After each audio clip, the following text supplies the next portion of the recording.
அனைவருக்கும் வணக்கம். நான் உங்கள் முத்துக்குமார், முயற்சி செய்வோம் கட்சியினுடைய நிறுவனர். இந்த பதிவு எதுக்காக அப்படின்னா, நம்ம கட்சியினுடைய செயல்பாடுகள் என்ன, நாம் இந்த நம்ம நாட்டுக்காக என்ன செய்ய போகிறோம், அந்த என்ன மாதிரியான திட்டங்களை நாம் முன்னெடுத்து கொண்டு போகிறோம் அப்படிங்கிறத பற்றிய ஒரு பதிவு தான் இது. கண்டிப்பாக நீங்கள் கவனமாக கேளுங்க.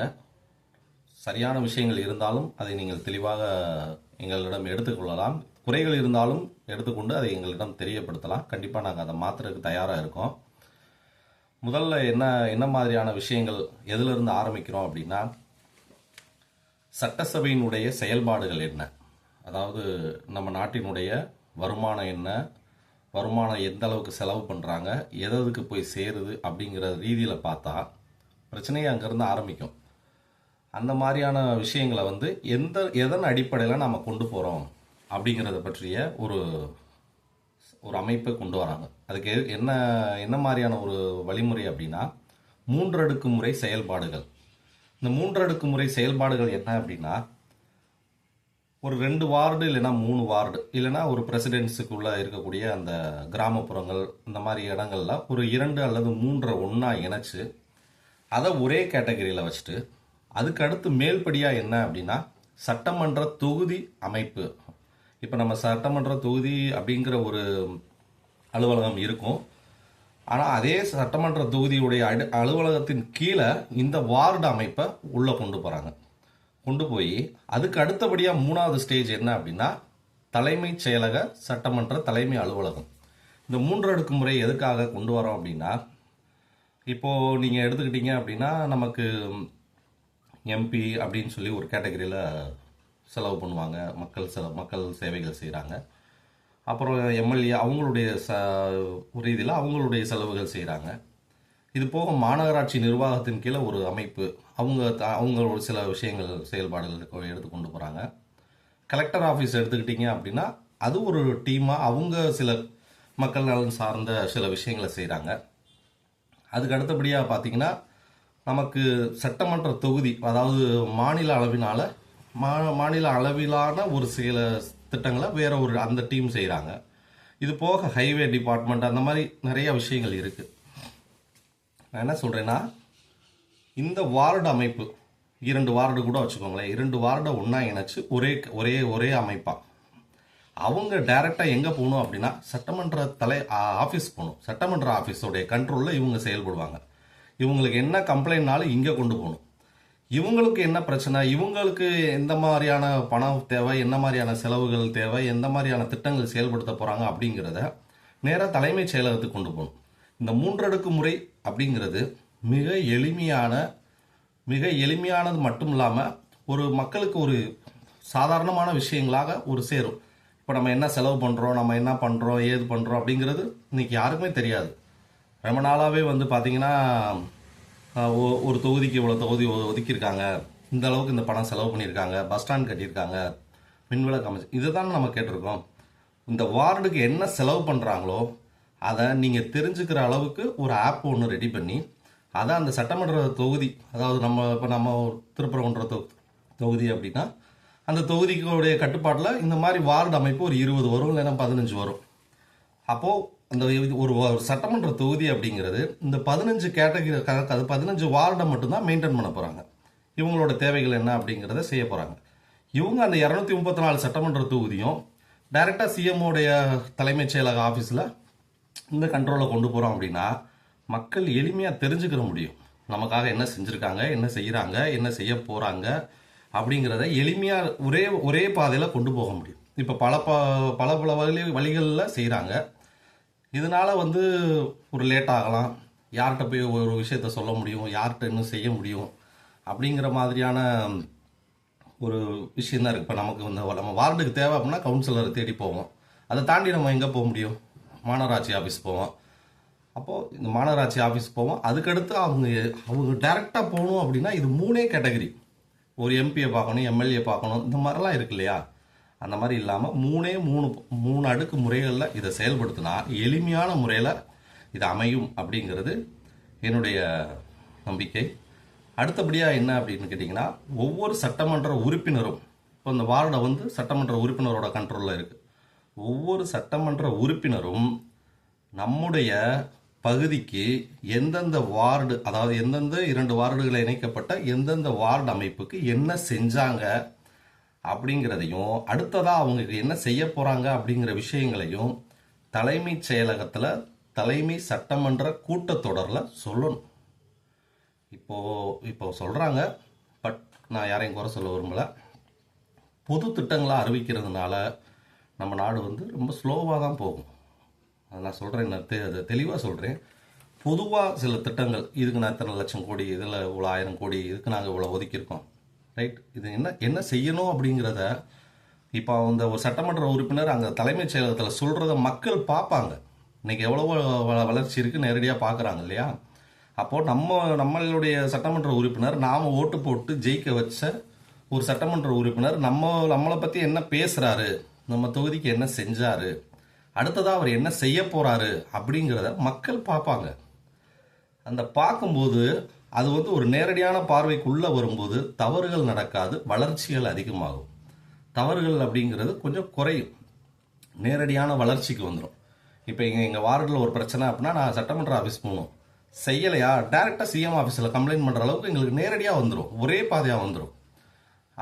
அதை செய்யாமல் நம்ம இந்த மாதிரி தனித்தனியான அமைப்புகளை வச்சு நம்ம மெயின்டைன் பண்ணோம் அப்படின்னா ஒரு 50-60 வருஷமாக நம்ம அப்படி தான் இருக்கோம். இதுதான் விதிமுறை அப்படின்னு தான் இருக்கும், இல்லைன்னு சொல்லலை. பட் இதை மாற்றி அதன் மூலயமா ஏதாவது ஒரு வாய்ப்புகள் கிடைக்குது, ஒரு வளர்ச்சி கிடைக்குது அப்படிங்கிறத தெரிஞ்சுக்கிடுவோம். இதையே தான் செய்யணும்னு நான் கட்டாயப்படுத்தலை. பட் ஆனால் மாற்றினா நல்லா இருக்கும், ஏதோ ஒரு மாற்றங்கள் இருக்குது, வளர்ச்சி இருக்குது அப்படிங்கிறத நம்ம செயல்படுத்தி பார்த்தா மட்டும்தான் தெரியும். இது வந்து சட்டமன்றத்தினுடைய செயல்பாடுகள், அவங்க எந்த அளவுக்கு வரவு செலவுகள் வைத்திருக்கிறாங்க அப்படிங்கிறதையும் இதை ஒரே கோட்டில் கொண்டு வரதுனால வளர்ச்சி அடையும். ரெண்டாவது என்னென்னா, இது ஒரு ஆப் மூலியமாக ரெடி பண்ணலாம். இப்போ ஒரு தொகுதி இருக்குன்னா அந்த ஆப் மூலியமாக இந்தந்த வார்டுக்கு இந்தந்த இதில் வந்து வசதிகள் செஞ்சு கொடுத்துருக்கோம் அப்படிங்கிறத, இந்த திட்டங்கள் செஞ்சுருக்கோம், இவ்வளோ ஃபண்டு ரிலீஸ் பண்ணியிருக்கோம், அடுத்ததாக இதெல்லாம் செய்ய போகிறோம் அப்படிங்கிறதையுமே அவங்க அந்த ஆப்பில் நம்ம ரெடி பண்ணோம் அப்படின்னா வீட்டில் உட்காந்து பார்க்கலாம். இது நம்மளுடைய வேலை. இதெல்லாம் நம்ம தெரிஞ்சுக்கிறாம ஏதோ நமக்கு 5 வருஷத்துக்கு ஒரு தடவை நாம் வந்து ஓட்டு போட்டால் போதும் அப்படிங்கிற ஒரு பார்வையில் நாம் இருந்ததுனால தான் நம்ம இவ்வளோ லேட்டாக முன்னேறுறோம். அதனால் நம்ம இதெல்லாம் வீட்டில் உட்காந்து பார்க்கக்கூடிய எத்தனையோ ஃபெசிலிட்டிஸ் இருக்குது, அதை நாம் உருவாக்கி பார்க்குறோம் அப்படிங்கிற ஒரு எண்ணம் அவர்களுக்கு வந்தாலே தன்னை போல் எல்லா வேலையும் நடக்கும், வளர்ச்சி அடையும், தவறுகள் குறையலாம், தாமதம் குறையலாம். அந்த மாதிரியான விஷயங்கள் இருக்கிறதுக்காக தான் இந்த 3 அடுக்கு முறைகள் ப்ளஸ் இந்த ஆப்பு, அதுபோக சட்டமன்ற தொகுதியினுடைய உறுப்பினர் தலைமை சட்டமன்ற கூட்டத்தொடரில் வெளிப்படையாக சொல்லணும். இதை வெளிப்படையாக ஏன் சொல்லணும் அப்படின்னா, அங்கே சொல்லும்போது எல்லாரும் கேட்பாங்க. எல்லா சட்டமன்ற தொகுதி உறுப்பினருமே தன்னுடைய ஒவ்வொருத்தருக்கும் சொல்லும்போது மக்களும் கேட்பாங்க. ஒரு சட்டமன்ற உறுப்பினர் சொல்லக்கூடிய அந்த நல்ல விஷயங்களை எடுத்துக்கிட்டு இன்னொரு சட்டமன்ற உறுப்பினர் என்ன செய்வார், ஆமாம்ல நம்மளுடைய தொகுதியிலே நம்ம அதை செய்யலாமே, நாமே செய்யலை அப்படின்னு சொல்லி அவங்களும் அதை செய்ய ஆரம்பிப்பாங்க. ஒரு நல்ல திட்டங்கள் ஏதோ ஒரு விஷயம் கொண்டு வராங்க, குடிநீர் சார்ந்த விஷயங்கள், கழிவுநீர் சார்ந்த விஷயங்கள், ஏதோ ஒரு விஷயம் செய்கிறாங்க அப்படின்னா இதை விட இது பெட்டராக இருக்கே அப்படின்னு அவர் ஒரு சட்டமன்ற உறுப்பினர் சொல்கிறாருன்னு வைங்க. அப்போது பார்க்கக்கூடிய இன்னொரு சட்டமன்ற உறுப்பினர் தன்னுடைய தொகுதியை டெவலப் பண்ண போவார். அதுதாங்க வளர்ச்சி. நாம் சும்மா போனோம், பொதுவாக எங்களுக்கு வாசித்தோம், எங்களுக்கு வந்து பொது திட்டத்தில் எத்தனை கோடி ஒதுக்கியிருக்காங்க அப்படிங்கிறது வந்து வளர்ச்சி. எப்படி சொல்கிறது, வளர்ச்சி இருக்கலாம், பட் ஆனால் லேட் ஆகிற மாதிரி எனக்கு ஒரு ஃபீல் ஆகுது. அதுக்காக தான் இந்த மாதிரியான கேட்டகரியில் இந்த விஷயங்கள் நான் செய்யலாம் அப்படின்னு நம்மளுடைய அமைப்பினுடைய கொள்கைகளை கொண்டு வந்திருக்கோம். அடுத்தபடியாக என்ன அப்படின்னு கேட்டிங்கன்னா, அரசு பணியினுடைய அலுவலக செயல்பாடு முறைகள். இது வந்து என்ன அப்படின்னா, இப்போ நம்ம ஒரு கவர்மெண்ட் ஆஃபீஸ் போகிறோம், கவர்மெண்ட் ஆஃபீஸில் போய் நாம் ஒரு விண்ணப்பம் கொடுக்குறோம் அப்படின்னா கீழே இருப்பார் ஒருத்தர், யாராவது ஒரு அந்த போஸ்டிங் கேட்டகரிகளுக்குள்ள கீழே ஒருத்தர் இருப்பார், அவர்கிட்ட போய் நம்ம கேட்கணும், அவங்கக்கிட்ட கொடுக்கணும். அதுக்கு அடுத்த கேட்டகரி போகும், அந்த பேப்பர் அப்படி அடுத்தடுத்து போய் ஒரு நாள் நமக்கு அந்த என்ன செய்யணுமோ அது நமக்கு அந்த நம்ம என்ன வேலைக்காக போனோமோ அது நமக்கு கிடைக்கும். இல்லை ஒரு சிலர் தாமதமாகலாம், ஒரு சிலர் கிடைக்காமே போகலாம். என்னை பொறுத்தவரைக்கும் என்னென்னா, ஒரு குறிப்பிட்ட டைம் ரெடி பண்ணி அந்த டயத்தில் மக்களுடைய, அதாவது எல்லா துறையிலையும் கொண்டு வர முடியுமா என்னன்னு தெரியல, பட் ஆனால் ஒரு சில துறைகளில் எளிய மக்கள் பயன்படுத்தக்கூடிய அந்த அரசு அலுவலகங்களில் நேரடியாக போய் யார் அந்த உயர் அதிகாரியோ அந்த அதிகாரியின் கையில் தான் கொடுக்கணும். அந்த விண்ணப்பங்கள் அவர்கள் கையில் கொடுக்கப்படும். அவங்க அதை வாங்கிட்டு அது மேலே இருக்கிறவங்க அவங்களுக்கு கீழே உள்ளவங்களுக்கு வேலை கொடுக்கணும். இப்போ என்ன தெரியுமா, கீழே இருக்கிறவங்க மேலே இருக்கிறவங்களுக்கு வேலை கொடுத்துட்ருக்கான். கீழே இருக்கிறவங்க என்ன செய்வாங்கன்னா, இவங்க ஒரு ஃபார்ம் வாங்குறாங்க.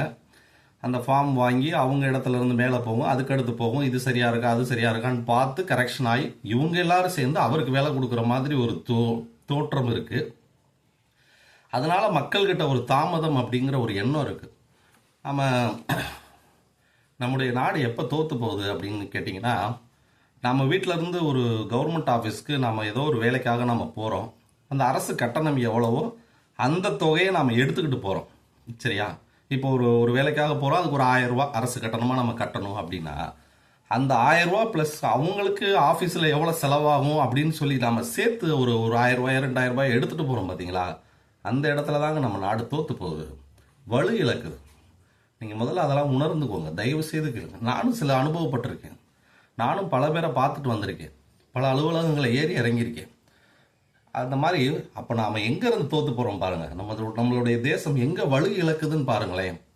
அப்போது நாம் அரசு கட்டணத்தை தாண்டி லஞ்சம் கொடுக்கணும், இல்லை ஆஃபீஸில் எவ்வளோ செலவாகும், அதனால 1000 ரூபாய் நம்ம சேர்த்து எடுத்துகிட்டு போவோம் அப்படின்னு நாம் சிந்திக்கிறதே நம்ம நாட்டினுடைய வலுவை இழக்க செய்யும். அந்த முறையை குறைக்கிறதுக்காக தான் கீழிருந்து மேலே போகக்கூடிய அந்த பணிமுறைகளை மேலேருந்து கீழே கொண்டு வர, மேலேருந்து அவரும் வேலை கொடுக்கட்டும். இதெல்லாம் இந்த ஆஃபீஸில் என்னுடைய ஒரு மனு வந்திருக்கு, அப்புறம் செக் பண்ணி இதை கரெக்ட் பண்ணி எனக்கு கொடுங்க. அவங்க வருவாங்க, மக்கள் வந்து என்கிட்ட கேள்வி கேட்பாங்க, மக்கள் என்னை நம்பி கொடுத்துருக்காங்கன்னு அந்த அதிகாரி கேட்பார். இவரும் அவங்கக்கிட்ட வேலை கொடுத்தாதான் அது வேகமாகவும் நடக்கும், தாமதம் இல்லாமல் நடக்கும், சரியான முறையிலே நடக்கும். அப்படிங்கிறதுக்காக தான் கீழ் இருந்து மேல் இல்லாமல் மேலிருந்து கீழ் வரக்கூடிய அரசு அலுவலக பணிமுறைகளை கொண்டு வரணும். இதை எல்லா துறையிலும் கொண்டு வர முடியுமா என்னன்னு எனக்கு தெரியாது. பட் ஆனால் எளிய மக்கள் பயன்படுத்தக்கூடிய ஒவ்வொரு அலுவலகத்துக்களும் கண்டிப்பாக நாங்கள் வந்தால் கொண்டு வருவோம். இது எங்களுடைய அடுத்த செயல்பாடுகள். இது எல்லாமே அரசு சார்ந்த, அலுவலகம் சார்ந்த விஷயங்கள், சட்டசபை சார்ந்த விஷயங்கள், இதெல்லாம் சொல்கிறோம். இது ஏன் அப்படின்னா, இதுதான் ஃபஸ்ட்டு நம்ம பேசிக்காக எங்கே நெருக்கடியாக இருக்கோ அதை சரி பண்ணணும். அதுக்கு அடுத்தபடியாக என்ன அப்படின்னா, இந்த ரேஷன் கார்டு முறை. இந்த ரேஷன் கார்டு முறையில் என்ன கொண்டு வரோம் அப்படின்னா, ரேஷன் கார்டு முறையில் ஒரு 6 ஸ்டேஜ் 6 கேட்டகரியில் வந்து ஒரு ரேஷன் கார்டு முறைகள் கொண்டு வரப்படும். இதில் என்ன செய்கிறோம் அப்படின்னா, ஒரு நல்ல வசதியாக இருப்பாங்க, நிறையா வசதி சொத்து பத்து இருப்பாங்க, நிறையா வாகனம் வச்சுருப்பாங்க, தொழில் வச்சுருப்பாங்க, அந்த கேட்டகரிக்கு ஒரு ரேஷன் கார்டு இப்போ இருக்குது, இல்லைன்னு சொல்லலை. ஆனால் இப்போ என்ன மாதிரி இருக்குன்னா, வருமானத்தின் அடிப்படையில் அவங்களுக்கு அந்த மாதிரி கொடுக்குறாங்க. வருமானத்தின் அடிப்படையில் கொடுக்காம அவங்களுடைய ரேஞ்ச் என்ன, அவங்க என்ன நிலவில் அவங்க வாழ்கிறாங்கன்றதை பொறுத்து நாம் இந்த மாதிரி செய்யலாம். இப்போது அவங்க போகிறாங்கன்னா அவங்களுடைய டாக்குமெண்ட் என்னென்ன பத்திரங்கள் வச்சுருக்காங்க, எவ்வளோ சொத்து வச்சுருக்காங்கன்றதையுமே அந்த ரேஷன் கார்டில் பதிஞ்சாதான் அவங்க என்ன லெவலில் இருக்காங்கன்றது தெரியும். நான் சும்மா ஒரு 10 லட்ச ரூபா சம்பாதிக்கிறேன், நான் வசதியானவன், அந்த கிரேடு, இல்லை நான் ஒரு 50 லட்ச ரூபா வச்சுருக்கேன், சொத்து வச்சுருக்கேன், நாங்கள் அந்த கிரேடு அப்படின்னு இல்லாமல் அவங்க வந்து வசதியாக இருக்காங்க. இது ஃபஸ்ட்டு கிரேடு. செகண்ட் கிரேடு என்ன அப்படின்னா, 2ஆம் கட்ட வசதி. அசையா சொத்து இருக்கும், ஒரு நார்மல் ஏஜில் இருப்பான், நார்மல் வளர்ச்சியில் இருப்பாங்க. 3வது என்ன அப்படின்னு கேட்டிங்கன்னா, ஒரு நடுத்தரமான குடும்பம், அவங்களோட மிடிலான ஒரு வசதி வாய்ப்புகளோடு இருப்பாங்க. அவங்களுடைய அசையா சொத்துக்களுடைய விவரம். அதுக்கு அடுத்தபடியாக என்ன அப்படின்னா, அசையா சொத்து எதுவுமே இருக்காது அவங்கள்ட்ட, நிலமோ வீடோ சொந்த வீடோ எதுவுமே இருக்காது. பட் ஆனால் அவங்கள்ட்ட ஒரு நல்ல வாழ்க்கை வாழ்வாங்க, ஒரு கொஞ்சம் ரிச்சான வாழ்க்கை வாழ்வாங்க, வசதியாக இருப்பாங்க. அந்த கேட்டகரி ஒன்று. அதுக்கு அடுத்தபடியாக பார்த்தீங்கன்னா, ஏழ்மையாக இருப்பாங்க, இன்னைக்கு உழைச்சாதான் அவங்களுக்கு சாப்பாடு, அந்த மாதிரி ஒரு கேட்டகரி. அடுத்த கேட்டகரி என்ன அப்படின்னு கேட்டிங்கன்னா, எதுவுமே இல்லை, நாங்கள் பிளாட்ஃபார்மில் தான் வாழ்கிறோம், எங்ககிட்ட வாடகை வீட்டில் கூட இல்லை, நாங்கள் வேறு இடத்துல இருக்கோம், இல்லை அந்த மாதிரியான ஒரு கேட்டகரி. இந்த மாதிரி ஒரு 6லேருந்து 7 கேட்டகரியாக பிரிக்கிறாங்க. ஏன் பிரிக்கிறோம் அப்படின்னா, இப்போ நாம் ஒரு அரசாங்கம் சார்பாக ஒரு பிளான் பண்ணுறோம் அப்படின்னா, இந்த 7வது கேட்டகரியில் இருக்காங்க பார்த்தீங்களா, அவங்க ஒரு 50,000 குடும்பம் இருக்காங்கன்னு வச்சுக்கோங்களேன். அந்த 50,000 குடும்பங்களுமே அடுத்து 6வது கேட்டகரிக்கு மாறுறதுக்கு என்ன திட்டமோ அந்த நம்ம டைரெக்டாக செய்யலாம். உங்களுக்கு புரியுதா? இப்போ 7வது கேட்டகரியில் இருக்கிறவங்க எங்களுக்கு 0 வசதி வந்து சுத்தமாக இல்லை அப்படின்னு ஒரு 50,000 குடும்பங்கள் இருக்காங்க அப்படின்னா அந்த 50,000 குடும்பங்களை 6வது கேட்டகரி கொண்டு வரதுக்கு ஒரு திட்டம் போடணும். 6வது கேட்டகரியிலையும் இருக்கிறவங்கள 5வது கேட்டகரிக்கு கொண்டு போகிறவங்களுக்கு ஒரு திட்டம் போடலாம். இத்தனை பேர் இருக்காங்க, இத்தனை வசதி இல்லாத குடும்பங்கள் இருக்காங்க, இவங்களுக்கு இந்த லோன் வசதி செஞ்சு கொடுக்கலாம் அப்படின்னு ஏதோ ஒரு விஷயங்கள் செய்யலாம். அரசாங்கம் இந்த அடிப்படையில் செஞ்சால் கீழே இருக்கிறவனா மேலே கொண்டு போகிறதுக்கான திட்டங்களை டைரெக்டாக செய்யலாம். பொதுவான திட்டங்கள் அப்படிங்கிறது நம்மளை வந்து காலம் தாழ்த்தும், உயர்த்தாது, மக்களையும் சலிப்படைய வைக்கும். அதனால தான் சொல்கிறேன், இந்த கேட்டகரி பிரித்தோம் அப்படின்னா இவங்களுடைய ஸ்டேஜ் 7லேருந்து 6, 6லேருந்து 5 இந்த மாதிரி அவங்கள வந்து முன்னேற வைக்கிறதுக்கான ஒரு திட்டங்களை அரசாங்கம் எளிமையாக செய்ய முடியும். புது திட்டங்கள் போடுறதுனாலையோ ஏழைகளுக்கு வந்து நம்ம அந்த சலுகைகள் கொடுக்குறோம், இந்த சலுகைகள் கொடுக்குறோம், இதெல்லாம் வந்து அவங்களுக்கு வளர்ச்சி தானே, இல்லைன்னு சொல்லலை. ஆனால் எத்தனை பேர் இருக்காங்கன்றது வந்து வருமானத்தின் அடிப்படையில் சொல்லக்கூடாது. இப்போது ஒரு வசதியே இல்லாமல் இருந்திருப்பான், திடீர்னு ஒரு வசதி ஆகுறான் அப்படின்னா அவன் வந்து சொந்த வீடு வாங்குவான், கார் பங்களா வாங்கலாம், உழைப்பு இருக்குது, 5 வருஷத்தில் முன்னேறான். ஆனால் அவன் அந்த கேட்டகரியில் வாழ்கிறாங்கிறது அவன் எப்போ போய் ஃபைல் பண்ணுவான்? அவன் முன்னேறிட்டான்றது எப்போ தெரியும்? நமக்கு அரசாங்கத்துக்கு எப்போ தெரியும்? தெரியவே தெரியாது. அதே மாதிரி தான் மெயின்டைன் பண்ணிகிட்டே போவாங்க. ஆனால் இந்த கேட்டகரியில் இருக்கிறவங்களுக்கு நாமளே திட்டம் கொடுத்து அவங்க இப்போ ஒரு வசதியே இல்லாதவன் ஒருத்தர் வீடு வாங்குறான் அப்படின்னா 6லேருந்து 5வது கேட்டகரிக்கு போகிறான்னா ஆட்டோமேட்டிக்காக அந்த பத்திரம் பதிவு செய்யும் போதே அவன் 5வது கேட்டகரியாக மாற்றினாதான் அந்த வளர்ச்சியினுடைய விதம் நமக்கு தெரியும். இது வந்து ஒரு கேட்குறதுக்கு சாதாரணமான விஷயமா இருக்கலாம். ஆனால் கண்டிப்பாக வந்து இந்த பிரிவுகளை நாம் கொண்டு வர்றதுங்கிறது மனித பிரிவுகள் கிடையாது, வளர்ச்சி பிரிவுகள் கிடையாது. இவர்களை முன்னேற வைக்கக்கூடிய ஒரு வாய்ப்புகளை ஏற்படுத்தக்கூடிய ஒரு விஷயம். நாங்கள் சமூக பிரச்சனைகளில் பிரிவுகள் இருக்கிற மாதிரி இதையும் பிரிச்சிடாதீங்க அப்படின்னு நீங்கள் நினைக்க வேணாம். இது இவர்களுடைய கணக்குக்கு தெரிந்தால் இவங்களுடைய வளர்ச்சியை நம்ம எளிமையாக அவங்களுக்கு கொடுக்கலாம். அவர்களுடைய வளர்ச்சியை நம்ம டக்குன்னு கொடுக்கலாம். ஜாதி வாரி நாம் பிரிக்கலை, மதவாரி பிரிக்கலை, மொழி வாரியாக பிரிக்கலை, நிறம் வாரியாக நாம் பிரிக்கலை. அவர்களுடைய வாழ்வாதாரத்தை நம்ம பிரித்து பார்த்து அதிலிருந்து அவங்கள முன்னேற வைக்கிறதுக்காக தான் இந்த ரேஷன் கார்டு முறை கொண்டு வரப்படுகிறது. இதுக்கு அடுத்தபடியாக என்ன அப்படின்னு கேட்டிங்கன்னா, இதுக்கு அடுத்தபடியாக என்ன அப்படின்னா, இந்த மாதம் ரேஷன் கடையில் நம்ம பொருள் வாங்குகிறோம். இந்த கேட்டகரி பிரிக்கும்போது அவர்களுடைய நிலைக்கு ஏற்ற மாதிரி அவர்களுக்கு பொருள் கொடுக்கலாம். இப்பயும் கொடுக்குறாங்க, இல்லைன்னு சொல்லலை. பட் ஆனால் ரொம்ப பெரிய வித்தியாசம் கிடையாது, ரொம்ப பெரிய வித்தியாசம் இல்லாமல் தான் இருக்குது. இப்போ இவங்கள மாதிரி ஆட்களுக்கு என்ன தேவைங்கிறத நாம் தெரிஞ்சுக்கிட்டு அவங்களுக்கு வேண்டிய பொருள்களை கொடுக்கணும். அது போக வந்து 3 மாதங்களுக்கு ஒரு முறை ஆன்லைன் பேமெண்ட்டோ இல்லை மொபைல் ஃபோன் பேமெண்ட்டோ இல்லை ரேஷன் கடையிலே ஒரு ஊழியர்கள் பேமெண்ட்டோ வாங்கி டைரெக்டாக அவங்களுடைய வீட்டிலேயே கொண்டு போய் சப்ளை பண்ணணும். இது ஏற்கனவே நிறைய பேர் சொல்லியிருந்த திட்டம் தான். ஆனால் இது என்ன அப்படின்னா, நம்ம மாதம் கொடுக்கறத விட 3 மாதங்களுக்கு ஒரு முறை கொடுக்குறோம் அப்படின்னா அவங்க மற்ற நேரங்களில் அவங்களுடைய வேலையை பார்த்துட்டு அவங்க பாட்டுக்கு நிம்மதியாக இருப்பாங்க. ஆனால் நம்ம இப்போ எப்படி பண்ணுறோம், மாதத்தில் ஃபஸ்ட்டு வீக்கு போகிறோம், முதல் வாரம் போய் கடையில் நிற்கிறோம், பொருள் இது தான் இருக்குது, நாளைக்கு வாங்க இல்லைன்னா 2 நாள் கழிச்சு வாங்கன்றாங்க. இருந்தால் போட்டுடுறாங்க, இல்லைன்னு சொல்லலாம், இருந்தால் போட்டுடுறாங்க. அதுலேயும் சில தவறுகள் இருக்குது, அதை இன்னொரு நாள் நான் சொல்கிறேன். போகலை, இல்லை அடுத்த வாரம் இல்லைம்மா மாத கடைசி ஆகிடும், இந்த பொருள் வரலை அப்படின்னா. இதெல்லாம் வந்து மாதம் ஒரு வருஷத்துக்கு 12 முறை ஏன் அலையணும்? ஒரு 4 முறை 3 மாதங்களுக்கு ஒரு தடவை அவங்களுக்கு என்ன இப்போ ஒரு 15 கிலோ அரிசி கொடுக்குறாங்க மாதம் அப்படின்னா 45 கிலோ அரிசியை டைரெக்டாக அவங்க வீட்டிலே கொண்டு போய் கொடுத்துடலாம். அவங்க பேமெண்ட்டை கூட அவங்க இங்கே நம்மக்கிட்ட கட்டணும்னு அவசியம் கிடையாது. அவங்க வந்து இப்போ ஆன்லைனில் 10 ரூபா கொடுத்தா சேர்த்து கூட அவங்க இப்போ கரண்ட் பில் எவ்வளோ கேட்குறாங்க, ஒரு 300 ரூபா கட்டுறாங்கன்னா 10 ரூபா சேர்த்து கேட்குறாங்க.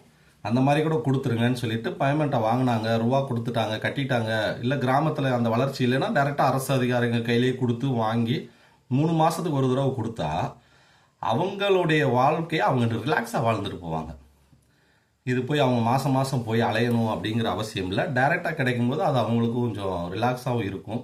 அதுபோக இந்த ரேஷனுடைய சுமைகள் கொஞ்சம் குறையும், தவறுகள் குறையும். இதுதான் ரொம்ப முக்கியம். நம்ம நாட்டினுடைய சுமையை நாம் குறைக்கணும். அது ரொம்ப முக்கியம். ஏன்னா நம்ம நம்ம வந்து ஒரு துறை கீழே இறங்குது அப்படின்னா அதை நம்ம தாங்கி பிடிக்கணும். அதுதான் புரட்சி. எல்லா துறை எல்லாமே கீழே விழுந்து ரொம்ப டவுன் ஆகி நம்ம இல்லை ஏதோ ஒரு வீக்காக இருக்கோம் அப்படின்னு நாம் முடிவு பண்ணதுக்கு அப்புறமா இல்லை அதுக்கப்புறம் தான் எங்களுக்கு மக்கள் புரட்சி வரும், நாங்கள் வந்து அரசாங்கத்தில் இது பண்ணுறோம் அப்படின்னா அதுக்கப்புறம் நீங்கள் ஒரு சரியான பாதையை தேர்ந்தெடுத்து கூட பிரயோஜனம் கிடையாது.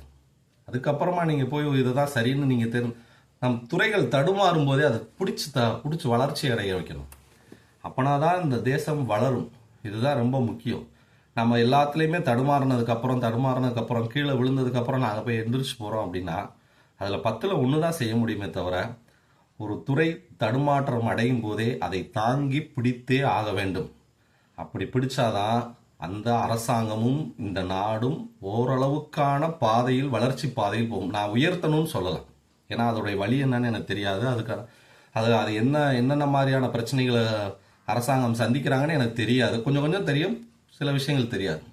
ஆனால் வளர்ச்சியை கொண்டு போகிறோமோ இல்லையோ, ஆனால் கீழே டவுன் ஆகாமல் தாங்கி பிடிக்கிறது நம்மளுடைய வேலை. அதுக்காக தான் இந்த சுமைகளை குறைப்பது, தவறுகளை களைவதற்காக இந்த 3 மாதத்துக்கு ஒரு தடவை இந்த மாதிரி ரேஷன் பொருள்களை கொண்டு போய் கொடுங்க அப்படின்னு சொல்லி நாங்கள் பிளான் பண்ணியிருக்கோம். அதுக்கு அடுத்தபடியாக என்ன அப்படின்னு கேட்டிங்கன்னா, ரேஷன் கார்டுகளை பயன்படுத்தி தான் ஓட்டும் போடலாம் அப்படிங்கிற ஒரு விஷயத்தை நாங்கள் கொண்டு வர்றோம். ஏன் எதுக்காக அப்படின்னா, வாக்காளர் அட்டை இருக்குது, ஆதார் இருக்குது, இதெல்லாம் ரைட்டு. பட் ஆனால் இப்போ நம்ம வீட்டில் நாம் இருக்கோம் அப்படின்னா ஒரு சிலர் வேறு ஊரில் இருக்கலாம். அதை பற்றினா அதுக்கு அடுத்த விஷயங்கள் அதெல்லாம். ஒரு சிலர் வேறு ஊரில் இருக்கலாம், இந்த ஊரில் இருக்கலாம். அவங்க வந்து ஓட்டு போடுறாங்க, போடலை, 2வது பிரச்சனை.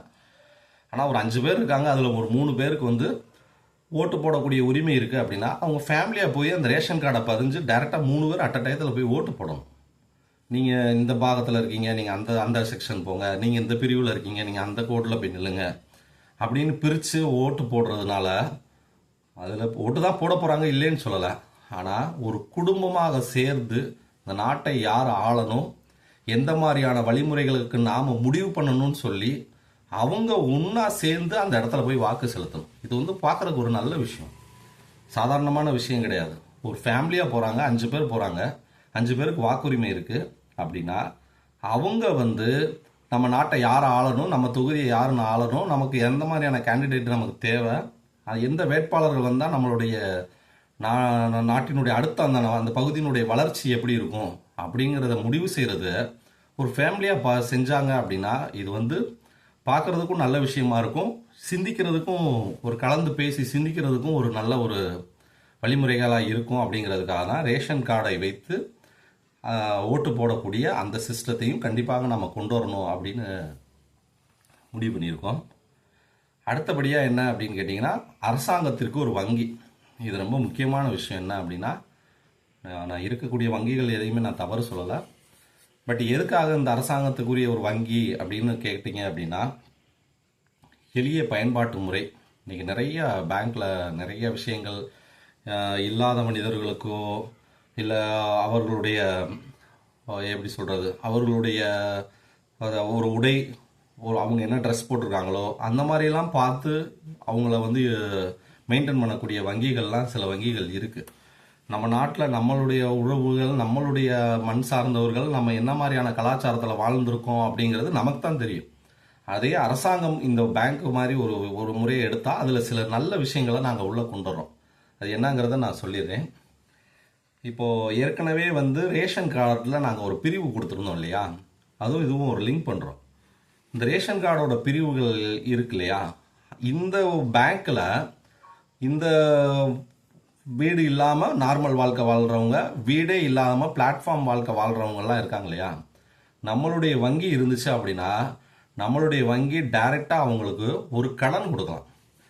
இப்போது எனக்கு வந்து வீடு கிடையாது, நான் வந்து ஒரு வாடகை வீட்டில் இருக்கேன். ஆனால் என்னால் அடுத்த கட்ட வளர்ச்சி பண்ண முடியல அப்படின்னா என்னோடய ரேஷன் கார்டை பயன்படுத்தி நான் போய் நம்மளுடைய அரசு வங்கியில் எனக்கு ஒத்திக்கு ஒரு வீடு பிடிச்சி கொடுங்க, நான் என் வாடகை கொடுக்குற பணத்தை நான் ஒத்திக்க நான் கட்டிக்கிறேன் அப்படின்னு சொல்லி கேட்கலாம். இப்போ ப்ரைவேட் பேங்க்லாம் கொடுக்குறாங்களா என்னன்னு தெரியல. பட் ஆனால் அரசாங்கம் கொடுக்கும்போது அது சரியானதாக இருக்கும். இன்னும் கொஞ்சம் அடுத்தடுத்த ஸ்டேஜுக்கு நம்மளால் கொண்டு போகக்கூடிய ஒரு வழிமுறை. அதனால் இப்போ எனக்கு வீடு இல்லை அப்படின்னா நான் பேங்க்கை போய் நாடுறேன், எனக்கு ஏதாவது ஒரு ஒத்திக்கு ஒரு வீடு பிடிச்சி கொடுங்க சார், ஒரு 3 லட்ச ரூபாயோ இல்லைன்னா ஒரு 5 லட்ச ரூபாயோ கொடுங்க அப்படின்னு நான் கேட்குறேன் அப்படின்னா அந்த பேங்க் ஓகே நீங்கள் வாங்கிக்கோங்க, நீங்களே ஒரு வீடும் பார்த்துக்கோங்க. அந்த கஸ்டமர் நம்ம பேங்க்கில் கண்டிப்பாக இருந்தே ஆகணும். அது கண்டிப்பான முறையில் சொல்கிறேன், அரசு வங்கிக்குள்ளே எல்லாருமே இருந்தே ஆகணும். அந்த அரசு வங்கியிலிருந்து அந்த வீட்டுக்கு அவங்க டைரெக்டாக பணம் கொடுத்துருவாங்க. எதுக்காகனா இவங்ககிட்டையும் கொடுக்க மாட்டாங்க, யார் வாங்குறாங்களோ யார் வீட்டுக்கு சொந்தக்காரங்களோ அவங்கக்கிட்ட டைரெக்டாக அந்த பணத்தை கொடுத்து 3 பேர் சேர்ந்து ஒரு அக்ரிமெண்ட் போட்டு இவங்க மாதம் மாதம் அந்த வாடகை கட்டக்கூடிய பணத்தை பேங்க்கில் கட்டி அவங்களுடைய கடனை வரவழைச்சிக்கிட்டே இருக்கிறாங்க. அந்த மாதிரி செய்யும்போது இந்த குடும்பம் வளர்ச்சி அடையும். ஒருவேளை வாங்கினவங்க தப்பே செஞ்சாலும் இல்லை பணம் கட்டாமல் போயிட்டாங்க அப்படின்னா அவங்க எவ்வளோ பணம் கட்டியிருக்காங்களோ அந்த பணத்தை அவங்கக்கிட்ட கொடுத்துட்டு அந்த வீட்டு உரிமையாளருக்கு மீதி பணத்தை பேங்க்கே வாங்கிக்கிறோம். இதனால பேங்க்குக்கு வந்து எந்த விதமான ஒரு நஷ்டமும் ஏற்படாது. இது டைரெக்டாக 3 பேர் வங்கி, ரேஷன் கார்டு வைத்திருக்கக்கூடிய அந்த எளிய குடும்பத்தை சார்ந்தவர், ஒரு வீடு வாடகைக்கோ வீடை வந்து ஒத்திக்கு விடக்கூடியவர், இந்த 3 பேர் ஒரே கேட்டகரியில் வந்து செயல்படுத்துறதுனால ஒரு குடும்பம் வளர்ச்சி அடையும். இதுதான் ரொம்ப முக்கியம். நாம் வாழ்கிறோம், சாப்பிட்றோம், அரிசி கொடுக்குறாங்க, பருப்பு கொடுக்குறாங்க, பள்ளிக்கூடத்துக்கு போகிறோம், ஆஸ்பத்திரிக்கு போனால் ஃப்ரீயாக ட்ரீட்மெண்ட், இதெல்லாம் ரைட், வாழலாம் சாகலாம். ஆனால் வாழும்போதே உயர முடியாது. நீங்கள் இன்றைக்கி கஷ்டப்படுறோம் அப்படின்னா நாளைக்கு உங்கள் பிள்ளைங்களும் கஷ்டப்படும். நீங்கள் 5000 ரூபாய் வாடகை கொடுத்த ஒரு வீட்டில் இருக்கீங்கன்னா உங்கள் பிள்ளைங்க 7000 ரூபாய் வீட்டில் வாடகைக்கு இருப்பாங்க. அடுத்த ஜென்ரேஷன் 10,000 ரூபாய் தேடி வாடகைக்கு இருப்பாங்க. அப்போது ஒருத்தனை வளர வைக்கிறதுக்கு நாம் அரசாங்கம் எந்தெந்த முறையில் நாம் என்ன செய்யணும் அப்படிங்கிறத நாம் செஞ்சுக்கிட்டே இருக்கணும். ஏதாவது ஒரு வழிமுறைகளை உருவாக்கிக்கிட்டே இருக்கணும். அதுக்காக தான் இந்த வீடு ஒத்திக்கான கடன் முறைகளை அரசு வங்கி கொடுக்கும். பிரைவேட் கொடுக்கல அதெல்லாம் பிரச்சனையே கிடையாது. அவன் லாப நோக்கத்தோடு செய்வான். நாம் வட்டிக்கு வாங்கலாம், பட் ரொம்ப அந்த கேட்டகரி வாய்ஸாக கூட வட்டி வாங்கலாம். 5வது கேட்டகரியில் இருக்கிறவன் கடன் வாங்குறான்னா அவனுக்கு ஒரு பர்சன்டேஜ், 6வது கேட்டகரியில் இருக்கிறவன் வாங்குறான் அப்படின்னா அந்த 6வது கேட்டகரியில் இருக்கிறவன் நம்மளுடைய வங்கியில் கடன் வாங்குறான் அப்படின்னா அவனுக்கு ஒரு பெர்சன்டேஜ் கம்மியான ஒரு வட்டி கொடுக்கலாம். இல்லை நம்ம எதுவுமே இல்லாமல் பிளாட்ஃபார்மில் இருக்கிறவன் சார் அவன் வந்து வளர்ச்சி அடைகிறான், அதனால அவனுக்கு நாம் ஏதாவது செய்யணும் அப்படின்னு சொல்லி முடிவு பண்ணால் அவனுக்கு இன்ட்ரெஸ்டே இல்லாமல் கூட செய்யலாம். இன்ட்ரெஸ்டே இல்லாமல் கவர்மெண்ட் கொடுத்துப்பா நீ உனக்கு கடன் கொடுத்துருக்கேன் நீ கட்டிக்கப்பா அப்படின்னு சொல்லிட்டு கொடுக்கலாம் சார். அதன் வளர்ச்சி. அந்த மாதிரி செய்யும்போது நம்ம மக்கள் எளிய வாழ்க்கையிலேருந்து கொஞ்சம் கொஞ்சமாக மீடேறுவாங்க. உடனே செய்கிறாங்களா இல்லைன்னு தெரியல, பட் ஆனால் கொஞ்சம் கொஞ்சமாக மீடேறுவதற்கான வாய்ப்புகள் இருக்குது. அதுக்காக தான் இந்த ஒத்திக்கு கடன் வழங்கும் முறையே நான் கொண்டு வந்திருக்கோம். அது போக நெருக்கடி காலகட்டத்தில் இப்போ கொரோனா வந்துச்சு, ஏதோ ஒரு நிலநடுக்கமே வருதுன்னு வைங்களேன். கொரோனாவே வந்து 6 மாதமாக நம்ம மிகப்பெரிய ஒரு லாஸில் தான் இருந்தோம். அந்த மாதிரியான காலகட்டத்தில் நீங்கள் ஏதாவது ஒரு பேங்க்கில் போய் உங்களால் பேச முடிஞ்சுச்சா? கவர்மெண்ட் செஞ்சாங்க, சில விஷயங்கள் செஞ்சு கொடுத்தாங்க. ஆனால் என்ன செஞ்சாங்கன்றது பெருசாக ஆகலை. நானுமே கடன் வாங்கியிருந்தேன், ரொம்ப தரக்குறைவான வார்த்தைகள் இதெல்லாம் கேட்டிருந்தேன். நான் என்ன கேட்குறேன், ஒரு 6 மாதம் கொரோனா பிரச்சனை இருந்துச்சு, அதில் பர்டிகுலராக ஒரு 3 மாதம் இருந்தது. ஃபஸ்ட்டு பர்டிகுலராக எந்த ஃபீல்டுமே ஓடலை, நம்ம பூரா வீட்டில் இருந்தோம். ஒரு 45-50 நாட்கள் இருந்தோம். அதுக்கடுத்து கொஞ்சம் கொஞ்சமாக போனோம், ஒரு சில துறைகள் இருந்துச்சு, ஒன்றும் இல்லை. இந்த 3 மாதத்துக்குரிய இன்ட்ரெஸ்ட்டை நீங்கள் கடைசியில் கூட கட்டுங்க, அந்த 3 மாதத்தை பேமெண்ட் அப்படியே நிற்கட்டும், நீங்கள் 4வது மாதத்துலேருந்து பேமெண்ட்டை கண்டினியூ பண்ணுங்கள், அந்த கடன் தொகையை கட்டுங்கன்னு யாராவது கேட்டாங்களா? எந்த வங்கியாவது கேட்டாங்களா? அவங்க கட்ட வேண்டியதை பேலன்ஸை கட்டுங்க, இதை கட்டுங்க, இதிலேருந்து பேலன்ஸில் கொஞ்சம் கொஞ்சமாவது கட்டுங்க, அப்படி தான் வந்தாங்களே தவிர. நான் என்ன சொல்கிறேன், நம்மளுடைய அரசு வங்கி இருந்தால் ஒரு 3 மாதம் லாக் ஆகிடுச்சு அப்படின்னா அரசாங்கம் ஒரே கையெழுத்தில் இந்த 3 மாத பேமெண்ட்டை மக்கள் கட்ட வேண்டாம், அதுக்குன்னு வட்டி ஒன்று இருக்கும் இல்லையா, இந்த லோன் முடியும் போது அந்த வட்டியை மட்டும் கட்டிடுங்க, அசலை இந்த 3 மாதத்தை நிப்பாட்டிட்டு இந்த அடுத்த மாதத்துலேருந்து நீங்கள் கண்டினியூ பண்ணிவிட்டு இந்த 3 மாத பேமெண்ட்டை அடுத்து இந்த 3 மாதத்தில் மாத பேமெண்ட்டை அடுத்து அந்த 4வது மாதத்துலேருந்து கண்டினியூ பண்ணுங்க அப்படின்னு சொல்லலாம்ல. இதுவும் வந்து நல்ல முறை தானே, நம்ம மக்களுக்கு தானே செய்கிறோம். வேற யாருக்காவது செய்ய போகிறோமா? வேறு எவனோ ஒருத்தன் எங்கேயோ போய் உட்காந்துருக்கான், எங்கேயோ பணம் போட்டிருக்கான், அவன்கிட்ட இருந்து நாம் வாங்கி அவன் பணத்தில் வாங்கி நாம் அதை செய்கிறோம் இதை செய்கிறோன்னு போய் ஆயிரக்கணக்கில் நாம் வட்டி கட்டிக்கிட்டு இருக்கோம். அதுக்கே கஷ்டமாக இருக்குல்ல. நம்ம மக்கள் எப்படி இருப்பாங்க? நானே சொல்கிறேங்க, 3 மாதம் எதுவுமே இல்லை, என்னுடைய கம்பெனியில் எதுவுமே ஓடலை. நாங்கள் என்ன செய்ய முடியும்? அவன் என்ன சொல்கிறான், அந்த 3 மாதத்தில் ஃபஸ்ட்டு டியூ இருக்கு இல்லையா, அதை நீ அடுத்து என்னைக்கு ஆரம்பிக்குதோ அன்னையிலேருந்து கட்டுன்னு சொல்லியிருந்தா நாங்கள் ரிலாக்ஸ் ஆகிருப்போம்ல. அதை சொல்கிறது கூட முடியாத ஒரு அமைப்பை வச்சுக்கிட்டு நாம் என்ன செய்ய போகிறோம்? அதுக்காக தான் சொல்கிறேன், இந்த வங்கி முறை நமக்குன்னு இருந்தே ஆகணும். கண்டிப்பாக இருந்தாகணும். இருந்தால் தான் எளிய குடும்பத்தில் இருக்கிறவன் கஷ்டப்படாமல் இருப்பான். வளர்றவன் வளர்ந்துக்கிட்டு போகிறான், தேஞ்சுக்கிட்டு போகிறான்றதெல்லாம் பிரச்சனை கிடையாது. ஓரளவுக்கு கையில் பிடிச்சி வாழக்கூடிய இல்லாத மனுஷன் ஒன்றுமே இல்லாமல் கீழே விழுகிறத மட்டும்தான் நம்ம தடுக்கணும். ஏன்னா அவன் தான் எல்லாத்தையும் பார்க்குறான், அவன் தான் ஊருக்கு சோறு போடுறான், அவன் தான் எல்லா வேலையும், அந்த மாதிரியான மக்கள் தான் எல்லா வேலைகளையும் பார்த்துட்டு இருக்கான். படிச்சுட்டு போய் நான் வீடு பிஸ்னஸ் பண்ணுறவன், அதுக்கு கடன் வாங்கி வீடு கட்டினவன், இவங்களெல்லாம் விட எளிய குடும்பத்தில் எத்தனையோ கிராமப்புறங்களில் வாழ்கிறவங்கள தாங்க நிறைய பாடுபடுத்தியிருக்காங்க. எத்தனை மகளிர் மன்ற லோனில் எத்தனை பேரை கதற விட்டுருக்காங்கன்னு நாங்கள் கண்ணார பார்த்துருக்கோம். அதுக்காக தான் சொல்கிறேன், அரசுக்குன்னு ஒரு வங்கி இருக்கணும். அவன் மக்களுக்கு எக்ஸ்கியூஸ் கொடுக்கணும். பரவாயில்ல, நீங்கள் இந்த உங்களோட நெருக்கடி காலத்துக்கு நாங்கள் உதவுறோம் அப்படின்னு சொல்லி ஒரே கையெழுத்தில் போட்டால் சந்தோஷப்படுவான்ல. நம்மளோட வங்கியை விட்டுட்டு அவன் எதுக்கு அடுத்த வங்கி போகிறான்? அதுக்காக தான் அந்த விஷயங்களையும் செய்யப்படுறோம். அதுபோக இந்த குறைந்த கட்டணத்தில் பண பரிவர்த்தனை செய்கிற மாதிரி, என்னன்னே தெரியாமல் இதுக்கு இவ்வளோ பணம் கொடுத்துறாங்க, ஏடிஎம்மில் இவ்வளோ சார், மெசேஜ் பண்ணுறதுக்கு இவ்வளோ சார், இதெல்லாம் ரைட்டு தான். அது ஏன்னாவது அவங்களுக்கு தெரியுமா?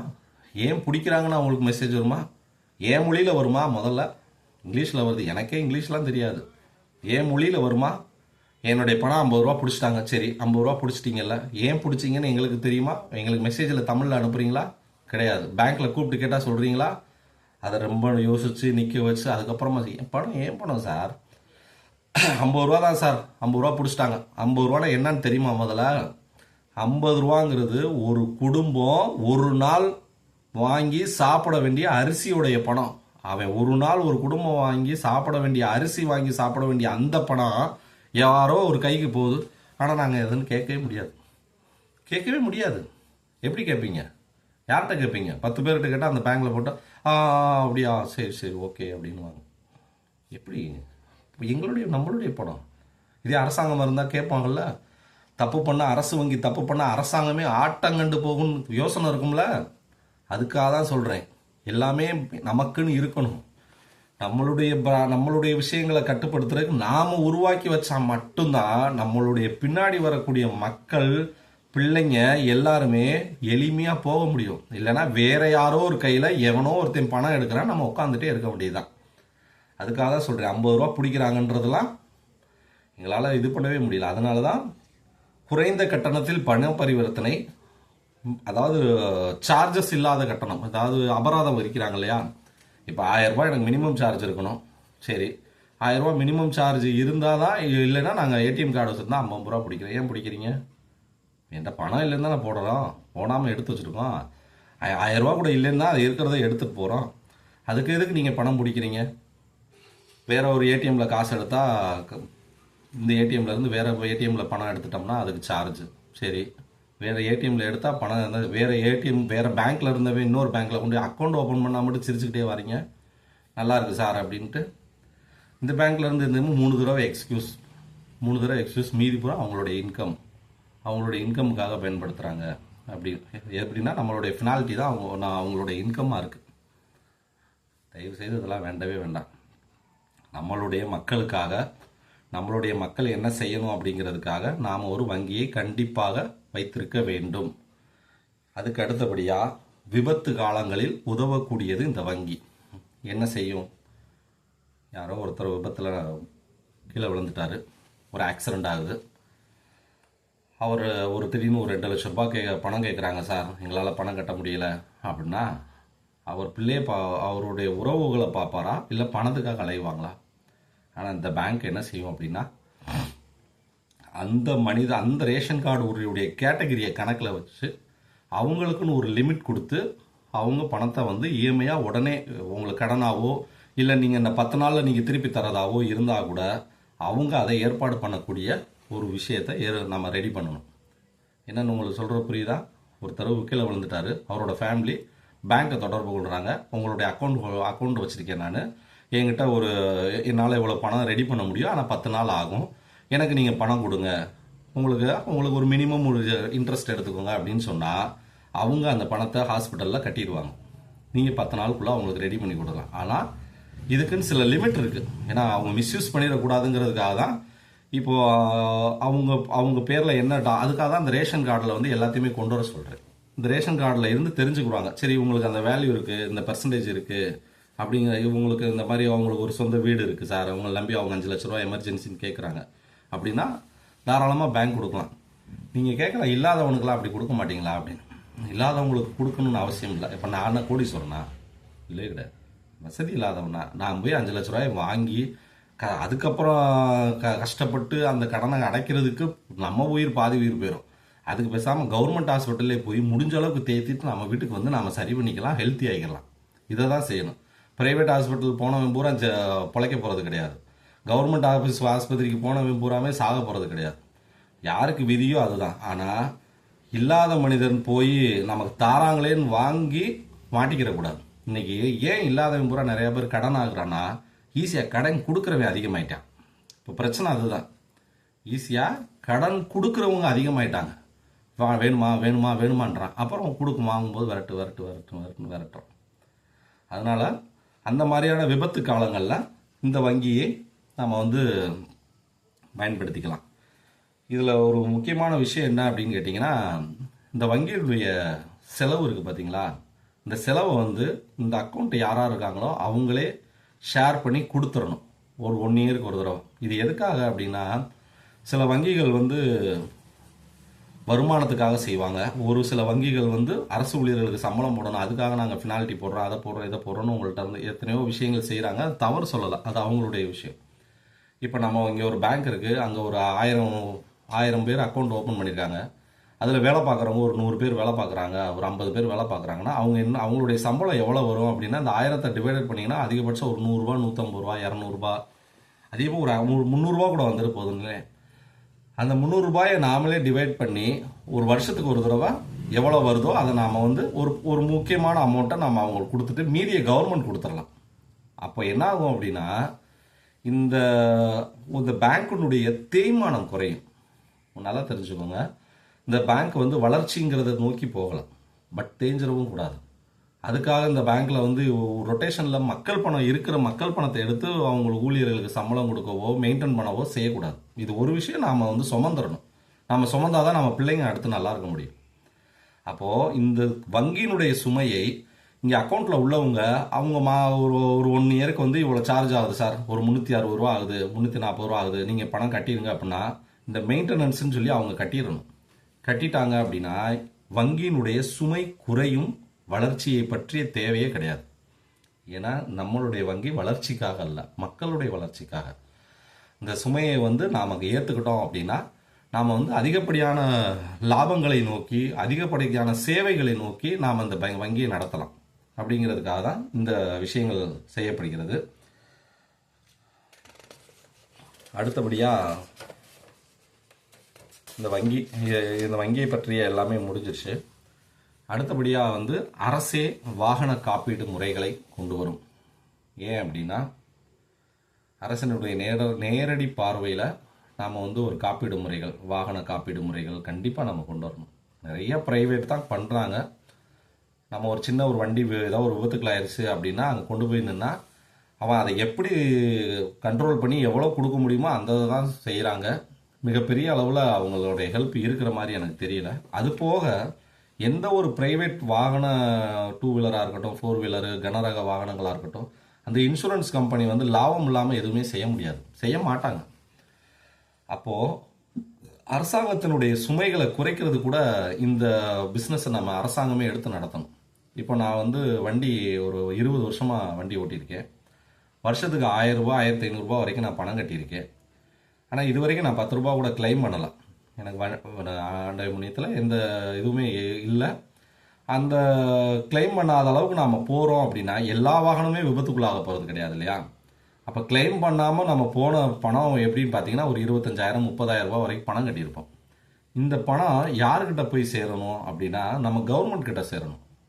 இப்போது நான் ஒருத்தரே வந்து ஒரு 10 வருஷத்தில் நான் ஒரு 15,000 20,000 நான் இன்சூரன்ஸ் கட்டியிருக்கேன். எந்த கிளைமுக்குள்ளேயும் போகலை. நான் பார்த்து ஜாக்கிரதையாக போகிறேன் வாரேன். அந்த 20,000 ரூபா அரசாங்கத்துக்கிட்ட போச்சுன்னா அந்த 20,000 ரூபா மக்கள்கிட்ட போகும் இல்லையா, திரும்ப மக்கள்கிட்ட போகும்.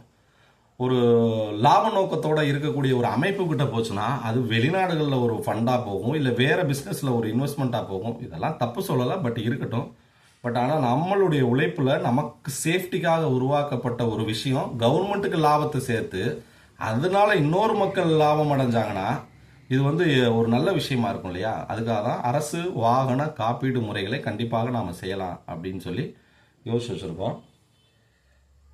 அடுத்தபடியாக அனைத்து அரசு அலுவலக செய்பவர்களுடைய கூட்டமைப்பு சார்ந்த விஷயங்கள், இதுதான் ரொம்ப ஒரு சில நெருக்கடியான விஷயங்களை சந்திக்கக்கூடிய விஷயம். என்ன அப்படின்னா, அரசு துறையில் வேலை பார்க்குறவங்க எல்லாருமே சேர்ந்து ஒரு கூட்டமைப்பு வச்சுருப்பாங்க, சங்கம் வச்சுருப்பாங்க. அதில் தப்பு கிடையாது. பட் ஒரு அமைப்பு இருந்தால் அது அந்த ஊழியர்கள் சார்ந்த அமைப்பாகத்தான் இருக்கணும். சரிங்களா. நம்மளுடைய முக்கியமான கொள்கை என்ன அப்படின்னு கேட்டிங்கன்னா, ஒரு அரசாங்கத்தினுடைய துறை அப்படிங்கிறது அந்த அரசில் வேலை பார்க்குறவங்க அப்படிங்கிறவங்க அரசாங்கத்துக்காக வேலை பார்க்கணும், மக்களுக்காக வேலை பார்க்கணும், அந்த அரசு ஊழியர்களுடைய குடும்பத்துக்காக வேலை பார்க்கணும். 3 விஷயம் தான், நல்லா கேட்டுக்கோங்க. அரசாங்கத்துக்காக வேலை பார்க்கணும், ஒரு சில துறைகளில் லாபம் இருக்கலாம், நஷ்டம் இருக்கலாம். மக்களுக்காக வேலை பார்க்கணும், அது போக அங்கே ஒர்க் பண்ணுறவங்களுடைய ஃபேமிலி இவங்களுக்காக வேலை பார்க்கணும். ப்ரைவேட்டாக இருக்கக்கூடிய சாதி சார்ந்த, மதம் சார்ந்த, அரசியல் கட்சிகள் சார்ந்த அமைப்புகள் இருக்கவே கூடாது. கண்டிப்பாக இருக்காதீங்க, வேணாம், தயவுசெய்து. நான் சொல்கிறதுலாம் உங்களுக்கு கோபம் வரலாம், நான் சொல்கிறது உங்களுக்கு தப்பாக படலாம், ஆனால் உண்மை அதுதான். இப்போ நீங்கள் இப்போ நாங்கள் எங்கள் பிள்ளைங்களை படிக்க வைக்கிறோம். எங்கள் பிள்ளைங்களை படிக்க வச்சு நாங்கள் கொண்டு போய் எம்ப்ளாய்மெண்ட் ஆஃபீஸில் பதிஞ்சு நாங்கள் கவர்மெண்ட் வேலை வாங்கி கொடுக்கவா, இல்லை நாங்கள் ஏதாவது ஒரு அரசியல் கட்சியில் சேர்ந்து கவர்மெண்ட் வேலை வாங்கி கொடுக்கவா? நீங்களே சொல்லுங்கள். நாங்கள் எப்படி நாங்கள் எங்கள் பிள்ளைங்களை வளர்க்குறோம்? இது ஃபஸ்ட்டு. ரெண்டாவது, இப்போ நீங்கள் ஒரு சங்கத்தில் இருக்கீங்க, ஒரு அரசியல் கட்சியினுடைய சங்கத்தில் இருக்கீங்க, இன்னொரு ஆப்போசிட் பார்ட்டி ஆட்சி அமைச்சிட்டு இருக்காங்க, ஒரு துறைக்கு இவங்க இவ்வளோலாம் செஞ்சுருக்காங்க, இதில் தப்புன்னு உங்களால் ஏற்று கேட்க முடியுமா? கேட்க முடியாது. ஏன்னு கேளுங்க, அடுத்து உங்களுடைய ஆட்சி வந்து அவன் கேட்பான்றதுனால கேட்க மாட்டாங்க. இது வந்து ரொம்ப ஒரு எப்படி சொல்கிறது, அவங்கவுங்க ஆட்சி நடக்கும்போது அந்தந்த கட்சியினுடைய கட்டுப்பாடில் இருக்கக்கூடிய அமைப்புகள் விட்டு கொடுத்து போயிடுறாங்க. ஆனால் எதிர்த்தரப்பு ஆகும்போது அவங்க பூரா கொஞ்சம் கோவப்படுறாங்க. இதனால மக்கள் தாங்க சில சிரமங்களை அனுபவிக்கிறாங்க. அது எங்களுக்கு தான் தெரியும். ஆனால் நீங்கள் பூரா வேலையை விட்டு நின்றுட்டா நீங்களும் மக்களில் ஒருத்தர் தான்றதை யோசிங்க ஃபஸ்ட்டு. நான் சொல்கிறது தப்பு கிடையாது, உண்மையிலே நீங்கள் யோசிச்சு பாருங்கள். நீங்கள் எல்லாருமே ஒருத்தருடைய கட்டுப்பாடு கீழே வந்துடுறீங்க. ஆனால் நீங்கள் எல்லாருமே எளிமையான வாழ்க்கை வாழ்றீங்க. நீங்கள் யாரெல்லாம் தூக்கி பிடிச்சி அந்த சங்கங்கள் மூலியமாக வளர்க்குறீங்களோ அவங்கெல்லாம் கோடீஸ்வரன் ஆகுறாங்க, வளர்ச்சி ஆகுறாங்க, ஒரு துறையிலையும் ஜெயிக்கிறாங்க. இதெல்லாம் ரைட்டு. நாம அப்படி தானே இருக்கோம். நம்மளுடைய அக்காவோ தங்கச்சியோ நம்மளுடைய ரிலேட்டிவ்ஸோ அந்த மாதிரியான ஒரு அரசு துறையில் இருக்கக்கூடிய பிரச்சனைகளை சந்திக்கிறாங்க இல்லையா. போக்குவரத்து துறையாக இருக்கட்டும், எந்த துறையாக இருக்கட்டும், அவங்க எல்லாருமே ரிலீவ் ஆனதுக்கப்புறம் பொதுமக்களில் ஒருத்தர் தானே. இதுக்கு அடுத்து இன்னொரு விஷயம் என்ன அப்படின்னா, ஒரு அரசாங்கம் இன்னொரு அரசாங்கம் மாறும்போது கவர்மெண்ட்டோடைய ஒவ்வொரு டிபார்ட்மெண்ட்டும் ஆட்டோமேட்டிக்காக அந்த அரசாங்கத்துடைய கட்டுப்பாடுக்குள்ளே போகணும். இல்லை நாங்கள் இருக்கும்போது நீ இந்த மாதிரி பண்ணல, நீ இருக்கும்போது நான் அந்த மாதிரி பண்ணுவேன், சில பிரச்சனைகள்லாம் கொண்டு வராங்க. இப்போ இந்த துறைகள், ஒரு துறை இருக்குன்னா இந்த அரசாங்கம் டைரெக்டாக அந்த இது மேலே ஒரு நடவடிக்கை எடுக்க முடியாது, அது வளர்ச்சியை நோக்கி கொண்டு போக முடியாது. ஏன்னா போன தடவை நீ எனக்கு எதிர்த்து செஞ்சலை, இந்த தடவை நான் உன்னை எதிர்த்து செய்ய விட மாட்டேன். சில துறைகள் இருக்குது சார், போக்குவரத்து துறையில் இருக்குது, பல துறைகளில் இருக்குது சார். தயவுசெய்து சொல்கிறேன், தப்பாக எடுத்துக்கிறாதீங்க. அதெல்லாம் தயவுசெய்து மாற்றணும். நாங்கள் வந்து நீங்கள் நாளைக்கே மாறுங்கன்னு நான் சொல்லலை, எங்களுடைய முடிவு சொல்கிறேன். நீங்களும் நாளைக்கு அந்த வேலையை விட்டு ரிட்டையர்ட் ஆகிட்டா நீங்களும் பொதுமக்களில் ஒருத்தர் தான். அதனால தான் சொல்கிறேன், அரசாங்கத்தினுடைய வேலை பார்ப்பவர்கள் அரசாங்கத்துக்காகவும் மக்களுக்காகவும் அவர்களுடைய குடும்பத்துக்காகவும் வேலை பார்க்கணும். ஒரு ப்ரைவேட்டாக இன்னொரு விஷயம் வந்து அவங்கள ஆக்டிவேட் பண்ணுறதுங்கிறது தப்பு. அந்த துறை டவுனாக தான் செய்யும். இப்போவும் சொல்கிறேன், ஒரு துறை நலிவடையும் போது தாங்கி பிடிச்சிக்கோங்க. கீழே விழுந்ததுக்கப்புறம் நீங்கள் போய் பேசுகிறதுனாலையோ புரட்சி செய்கிறதுனாலையோ எதுவுமே நடக்க போகிறது கிடையாது. அதுக்கப்புறமா நீங்கள் புரட்சி செஞ்சு ஒருத்தரை கொண்டு வந்து நீங்கள் நேர்மையான ஒருவர் தான் உட்கார வச்சிங்கன்னா அவர் தாங்க பொம்மை முதலமைச்சர். நீங்கள் முதல்ல நல்லா தெரிஞ்சுக்கோங்க. நீங்கள் இருக்கிறவங்கள பூரா சொல்கிறீங்க அவங்க பொம்மை முதலமைச்சர், அவங்களாம் பொம்மை முதலமைச்சரே கிடையாது. நாம் ஃபுல்லாக போய் டவுன் ஆனதுக்கப்புறம் நமக்கு திடீர்னு ஒரு யோசனை வந்து இல்லை நாம் மக்கள் புரட்சி செய்வோம், வீதியில் இறங்கி நாம் போராடி ஜெயிச்சிருவோம் அப்படின்னு சொல்லி ஒரு நேர்மையான ஒருத்தரை கொண்டு போய் நாம் உட்கார வச்சோன்னு வைங்க, அவன் தான் போய் உண்மையிலே பொம்மை முதலமைச்சராக உட்காருவான். அவனுக்கு என்ன செய்யும்? ஒன்றுமே இல்லாத விஷயத்தில் கொண்டு போய் உட்கார வச்சா அவங்கள போய் நான் நேர்மையானவன் உட்காந்துட்டு தான் இருக்கணும். இப்போவும் சொல்கிறேன், அரசினுடைய ஒவ்வொரு துறைகளையுமே நாம் கண்ணோட்டமாக பார்க்கணும், உயிராக நினச்சி நேசிக்கணும். அங்கே உள்ள விஷயங்கள் என்னுடைய விஷயங்களாக பார்க்கணும். ஒரு அரசாங்கத்தினுடைய பொருள் மக்களுடைய பொருளாக பார்க்கணும். மக்கள் எல்லாருமே அந்த அரசாங்கத்துக்காக தான் இருக்காங்க, அந்த அரசாங்கத்தை நம்பி தான் இருக்காங்கன்றத அந்த அரசும் அரசு துறைகளும் முடிவு செஞ்சு இருக்கணும், மக்களுக்காக இருக்கணும். அதுக்காக தான் நான் இந்த விஷயங்களை சொல்கிறேன். அடுத்தபடியாக அடுத்த விஷயம் சொல்கிறேன். லஞ்சம் வாங்கினா தப்பு, சரி கொடுத்தாலும் தப்பு. இது எப்படிங்க? கொடுத்தாலும் வாங்காதுன்னு தானங்க சொல்லணும். உண்மையிலே தாங்க சொல்கிறேன்.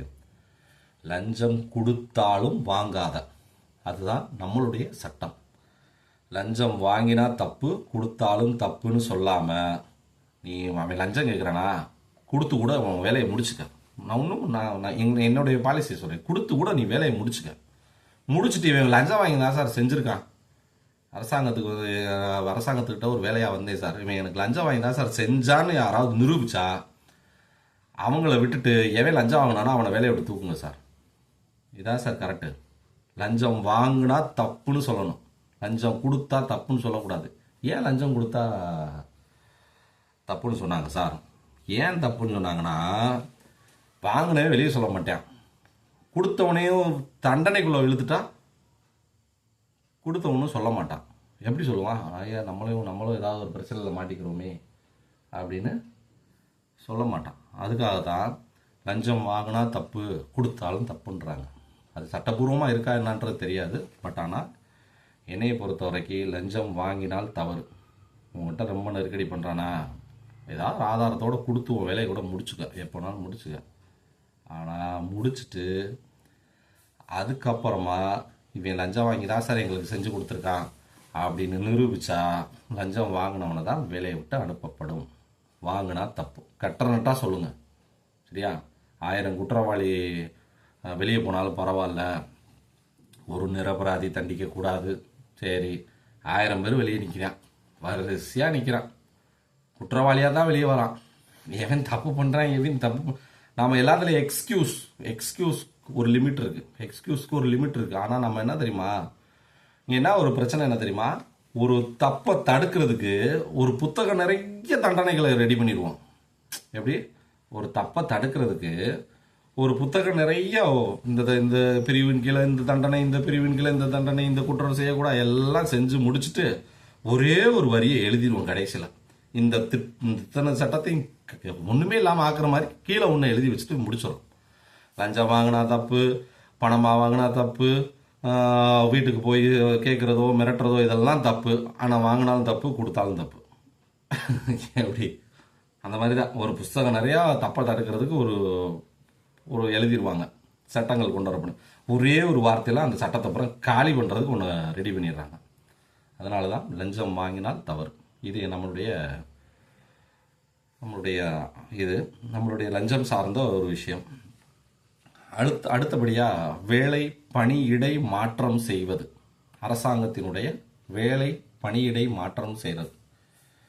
இப்போ என்னன்னா, கொஞ்ச நாளாக என்ன தெரியுமா, உங்களுக்கு தெரியுமா என்னன்னு தெரியல, நான் எனக்கு தெரிஞ்சதை சொல்கிறேன். நல்ல ஒரு ரேஞ்சான ஏரியா இருந்துச்சுன்னா 5 லட்ச ரூபா லஞ்சம் கொடுத்து அந்த ஏரியாவில் மாறிக்கலாம். அங்கே போனால் நல்லா மக்கள் பணி செய்யலாம். தப்பாக எடுத்துக்காதீங்க, அங்கே போய் மக்கள் பணி செய்வாங்க. தப்புனா யாரையும் தப்பு சொல்லலை. ஏன்னா ஒருத்தருக்கு வேலை இருக்குது, அந்த வேலையிலேருந்து டிரான்ஸ்ஃபர் பண்ணலாம். ஏன்னா ஒரு தப்பு பண்ணனா மாறலாம். சரி, இல்லை சார் அவருடைய அவருடைய காலகட்டம் அந்த இதுலேருந்து ஒரு போஸ்டிங் உயர்வு கொடுத்து அந்த ஏரியாவுக்கு மாற்றலாம். ஆனால் இல்லை நாங்கள் இங்கே ஒரு 6 மாதம் இருக்கோம், எங்களை அந்த ஏரியாவுக்கு மாற்றி விடுங்க, அங்கே போனால் நாங்கள் கொஞ்சம் நல்லா இருப்போம், கொஞ்சம் செழிம்பாக இருப்போம், ஒரு 2 லட்ச ரூபா கொடுங்க, மாற்றி. அதெல்லாம் என்ன செய்கிறதுனே தெரில. அரசு வேலை செய்பவர்களிடம் பணியாளராக இருந்தாலும் அவரை இடமாற்றம் செய்ய கட்டுப்படுத்த வேண்டும், கண்டிப்பாக செய்யணும். ஏன் என்ன காரணம் அப்படின்னா, ஒரு வசூல் வேட்டையா இந்த யூனிட் இருக்கிற மாதிரி எனக்கு ஒரு ஃபீல் ஆகுது. நான் எல்லாரையும் தப்பு சொல்லலை, பட் ஆனால் ஒரு சிலர் தவறாக யூஸ் பண்ணுறாங்க. அப்படிங்கிறதுக்காக தான் இந்த விஷயத்தை நாம் கொண்டு வரணும் அப்படின்னு நாங்கள் நினைக்கிறோம். அடுத்தபடியாக அரசாங்கத்தினுடைய வேலைகள் எப்படி அப்படிங்கிறத பார்த்தா, அரை நூற்றாண்டு எதிர்நோக்கு முறையில் ஒரு செயல் திட்டங்களை கொண்டு வரணும். இது என்ன அரை நூற்றாண்டு எதிர்நோக்கு திட்டம் அப்படின்னா, இப்போ நம்ம ஏரியாவில் ஒரு ரோடு போடுறாங்க, பார்த்தீங்கன்னா ஒரு 30 அடி ரோடு இருக்கும். அதுக்கப்புறம் இன்னொரு 4 அடி இங்கிட்ட ஒரு 3 அடி இங்கிட்ட ஒரு 4 அடி எக்ஸ்டெண்ட் பண்ணுறாங்க. அப்போ என்ன செய்கிறாங்கன்னா, அந்த போஸ்ட்டை பூரா எடுத்துட்டு திரும்பி கொஞ்சம் தள்ளி வச்சு ஊண்டிட்டு அந்த சைடு திரும்ப கொஞ்சம் மரங்களெல்லாம் ஊண்டி வச்சுட்டு போயிடுறாங்க. திரும்ப ஒரு 4-5 வருஷம் கழிச்சு என்ன ஆகுதுன்னா, இல்லை இந்த ஒரு சாலையும் பத்தலை, இன்னும் கொஞ்சம் பெருசாக போடணும் அப்படின்னு சொல்லி இந்த போஸ்ட்டை பூரா திரும்ப, அதாவது மின்சார போஸ்ட்டுகளை பூரா திரும்ப போய் எடுத்துட்டு இன்னும் கொஞ்சம் தள்ளி போய் ஊண்டிட்டு அதுக்கப்புறம் இந்த மரங்களை பூரா வெட்டிட்டு திரும்ப இன்னொரு மரங்களை கொண்டு போய் நடுறாங்க. அதனால தான் அரை நூற்றாண்டு எதிர்நோக்கு திட்டம் அப்படின்னு சொல்லி இந்த முறைகளை அரசாங்கம் என்ன பொது செலவுகள் என்ன செய்கிறாங்களோ, பொதுத்துறை சார்ந்த என்னென்ன செய்கிறாங்களோ அதில் பூராமே 50 வருஷத்துக்கு அடுத்து என்ன தேவையோ அதை இன்னைக்கு நாம் ரெடி பண்ணி வச்சாதான் நம்ம ஒரு அட்வான்ஸான ஒரு நாடாக மாற முடியும். இன்னைக்கு தேவை, இன்னைக்கு போதும், இவ்வளோ போதும். இப்போயுமே பாருங்களேன், ஒரு ரோடு போடுறாங்கன்னா அதை உடனே போய் பள்ளம்லாம் தோண்டிட்டு தான் அதுக்கப்புறம் போஸ்ட் எடுப்பாங்க, அதுக்கடுத்து தான் மரம் எடுக்கிறாங்க. நீங்கள் நிறைய இடங்களில் பாருங்களேன், இங்கே ஒரு சரியான பிளானிங்லாம் ரொம்ப ஒரு இக்கட்டான சூழ்நிலையில் தான் நடக்கும். அது தோண்டணுன்னா போஸ்ட் லைட்டாக கிராஸ் ஆகி நிற்கும், அந்த வயரோட வெயிட்டில் நிற்கும். இந்த அரை நூற்றாண்டு எதிர்நோக்கு திட்டத்தில் கல்வி முறைகளாக இருக்கலாம், குடிநீர் வசதிகள் சார்ந்தது இருக்கலாம், சாலை வசதிகள் சார்ந்தது இருக்கலாம், மருத்துவம் சார்ந்த துறைகள் இருக்கலாம். இப்போ மருத்துவமனை இருக்குன்னா இன்றைக்கி தேவை இங்கே இவ்வளோதான் இருக்காங்க அப்படின்னா அதுக்கேற்ற மாதிரியான ஒரு மருத்துவமனையை கொண்டு போய் சின்னதாக இது பண்ணி செய்கிறத விட 50 வருஷம் கழிச்சு இந்த இடம் எப்படி இருக்கணுமோ அதுக்கேற்ற மாதிரி அந்த இடத்த இன்றைக்கே நம்ம கைப்பற்றி அதுக்கேற்ற வேலைகளை ஒரு 50-60% செய்யலாம். நம்ம மக்கள் சார்ந்த விஷயங்கள் போக்குவரத்து விஷயங்கள் இது எல்லாத்தையுமே அரை நூற்றாண்டு எதிர்நோக்கு பிளான் மட்டும்தான் இருக்கணும். இன்னைக்கு சூழ்நிலைக்கு நம்ம ஒரு அவசரத்துக்கு ஒரு வேலை பார்த்துக்கலாம், தவறு கிடையாது. அவசரத்துக்காண்டி ஒரு கிளினிக் கொண்டு வரலாம், சாலைகள் போடலாம், இதெல்லாம். ஆனால் அது ஃபுல்லாக முடியும் போது அரை நூற்றாண்டு எதிர்நோக்கு திட்டங்களாக மட்டுமே செயல்பட்டால் மட்டும்தான் நாம் செலவுகளை குறைக்க முடியும். நீங்கள் நல்லா தெரிஞ்சுக்கோங்க, செலவுகளை குறைக்க முடியும். நாம் ஒரு பொதுத்துறைக்காக ஒரு 50,000 கோடி செலவு பண்ணுறாங்க அப்படின்னா வருஷம் 50,000 கோடி தரம் இல்லாமல் செஞ்சிங்கன்னா வருஷம் 50,000 கோடி செய்யணும் பிளான் இல்லாமல். ஆனால் இதுவே நம்ம கரெக்டான முறையில் செஞ்சு கொண்டு போனோம் அப்படின்னா இன்னைக்கு 5 வருஷம் இருக்கக்கூடிய ஒரு விஷயம் 10 வருஷத்துக்கு உண்டானதை நாம் இப்பயே ரெடி பண்ணி வச்சுட்டோம் அப்படின்னா அடுத்த 5 வருஷத்தோட அந்த பணம் மிச்சம் இருக்கும், நம்ம வேறு திட்டங்களுக்கு செயல்படுத்தலாம். இது நம்மளுடைய வரி பணம், நம்மளுடைய பணம். இது மக்களை போய் சேரக்கூடிய விஷயங்கள். அதனால் எல்லா விஷயங்களையுமே அரை நூற்றாண்டு எதிர்நோக்கு திட்டமாக செயல்பட்டால் அது ஒரு மிகப்பெரிய ஒரு அரசினுடைய சுமைகளை ஓரளவுக்கு கட்டுப்படுத்தும் அப்படிங்கிறது என்னுடைய யோசனை. அது அடுத்ததாக மொழி அறிந்து பணி அமர்த்துவது. என்ன லாங்குவேஜ், இப்போ என்ன மொழி பேசுகிறாங்களே தெரியாமல் அரசு துறைகளில் கொண்டு போய் சில அமைப்புகளை உட்கார வைக்கிறாங்க. இனிமே அப்படி இருக்காமல் ஒரு சில அமைப்புகளில் இருக்கலாம், ரைட்டு. இப்போ நம்ம தமிழ் பேசுகிறவங்களே வேறு மாநிலங்களில் வேறு ஸ்டேட்லலாம் ஏகப்பட்ட போஸ்டிங்கில் இருக்காங்க. ஆனால் எளிய மக்கள் பயன்படுத்தக்கூடிய இடங்களில் அந்த மாதிரி இல்லாமல் மொழி அறிந்து நாம் பணியமர்த்துறது அப்படிங்கிறத கண்டிப்பான முறையில் கொண்டு வரணும். நம்மளுடைய கலாச்சாரமே தெரியாமல் இப்போது ஒரு சட்டம் ஒழுங்கை காப்பாற்றக்கூடிய ஒரு உயர் பதவியை ஒருத்தர் கொடுக்குறோம், அவருக்கு தமிழே தெரியலை அப்படின்னா அவர் என்ன செய்வார், பக்கத்தில் இருக்கிறவர்கிட்ட கேட்பாருங்க, வாங்க இது என்ன சொல்கிறாங்க, என்ன செய்கிறாங்க, அப்படியா, சரி அப்போ இதெல்லாம் ஓகே, இதை செய்யுங்க அதை செய்யுங்கன்னு சொல்லிட்டு போவார், அவரோட மொழியில் சொல்லிட்டு போவார். அவன் எந்த மாநிலத்தில் வேணாலும் பிறந்த ஆளாக இருக்கட்டும், ஆனால் நம்முடைய மொழி தெரிஞ்சாதான் நம்மளுடைய நியூஸ் பேப்பர் படிப்பார், நம்மளுடைய தொலைக்காட்சியை பார்ப்பார், நம்மளுடைய என்டர்டைனிங்கான விஷயங்களை பார்ப்பார், நம்மளுடைய கோவில் கலாச்சாரங்கள் எல்லாத்தையுமே பார்ப்பார். எந்த ரீதியான விஷயங்களையுமே அவர் டைரெக்டாக அவர் தெரிஞ்சுக்கிட்டு நமக்கேற்ற விஷயங்களை முடிவு எடுப்பார். இப்போ அவருடைய இப்போ மொழியே தெரியாதவனுக்கு அவராக முடிவு எடுப்பார். பக்கத்தில் இருக்கிறவங்க சொல்லுவான், இந்த மாதிரி ஓகேன்னு சொல்லுங்க சார் அப்படின்னா சொல்லி கையெழுத்தை போட்டு கையில் கொடுத்துட்டு போயிடுவாங்க. மொழி அறிந்து செயல்படணும். அரசு துறைங்கிறது எந்த யார் வேணாலும் இருக்கலாம் அப்படின்னா நம்மளுமே சொல்கிறேன். இப்போ நம்ம தமிழாள்கள் வேறு மாநிலங்களில் போகிறாங்கன்னா அந்த மொழியை தெரிஞ்சுக்கிட்டு போங்க. அந்த மக்களுடைய பிரச்சனைகளை தெரிஞ்சாதான், அதாவது முக்கியமாக சட்டம் ஒழுங்கு கையில் எடுத்துக்கக்கூடிய துறைகளில் நீங்கள் போய் உட்காடுறீங்க அப்படின்னா சும்மா கொடுத்தாங்கன்னு போய் யாரும் செய்யவே கூடாது.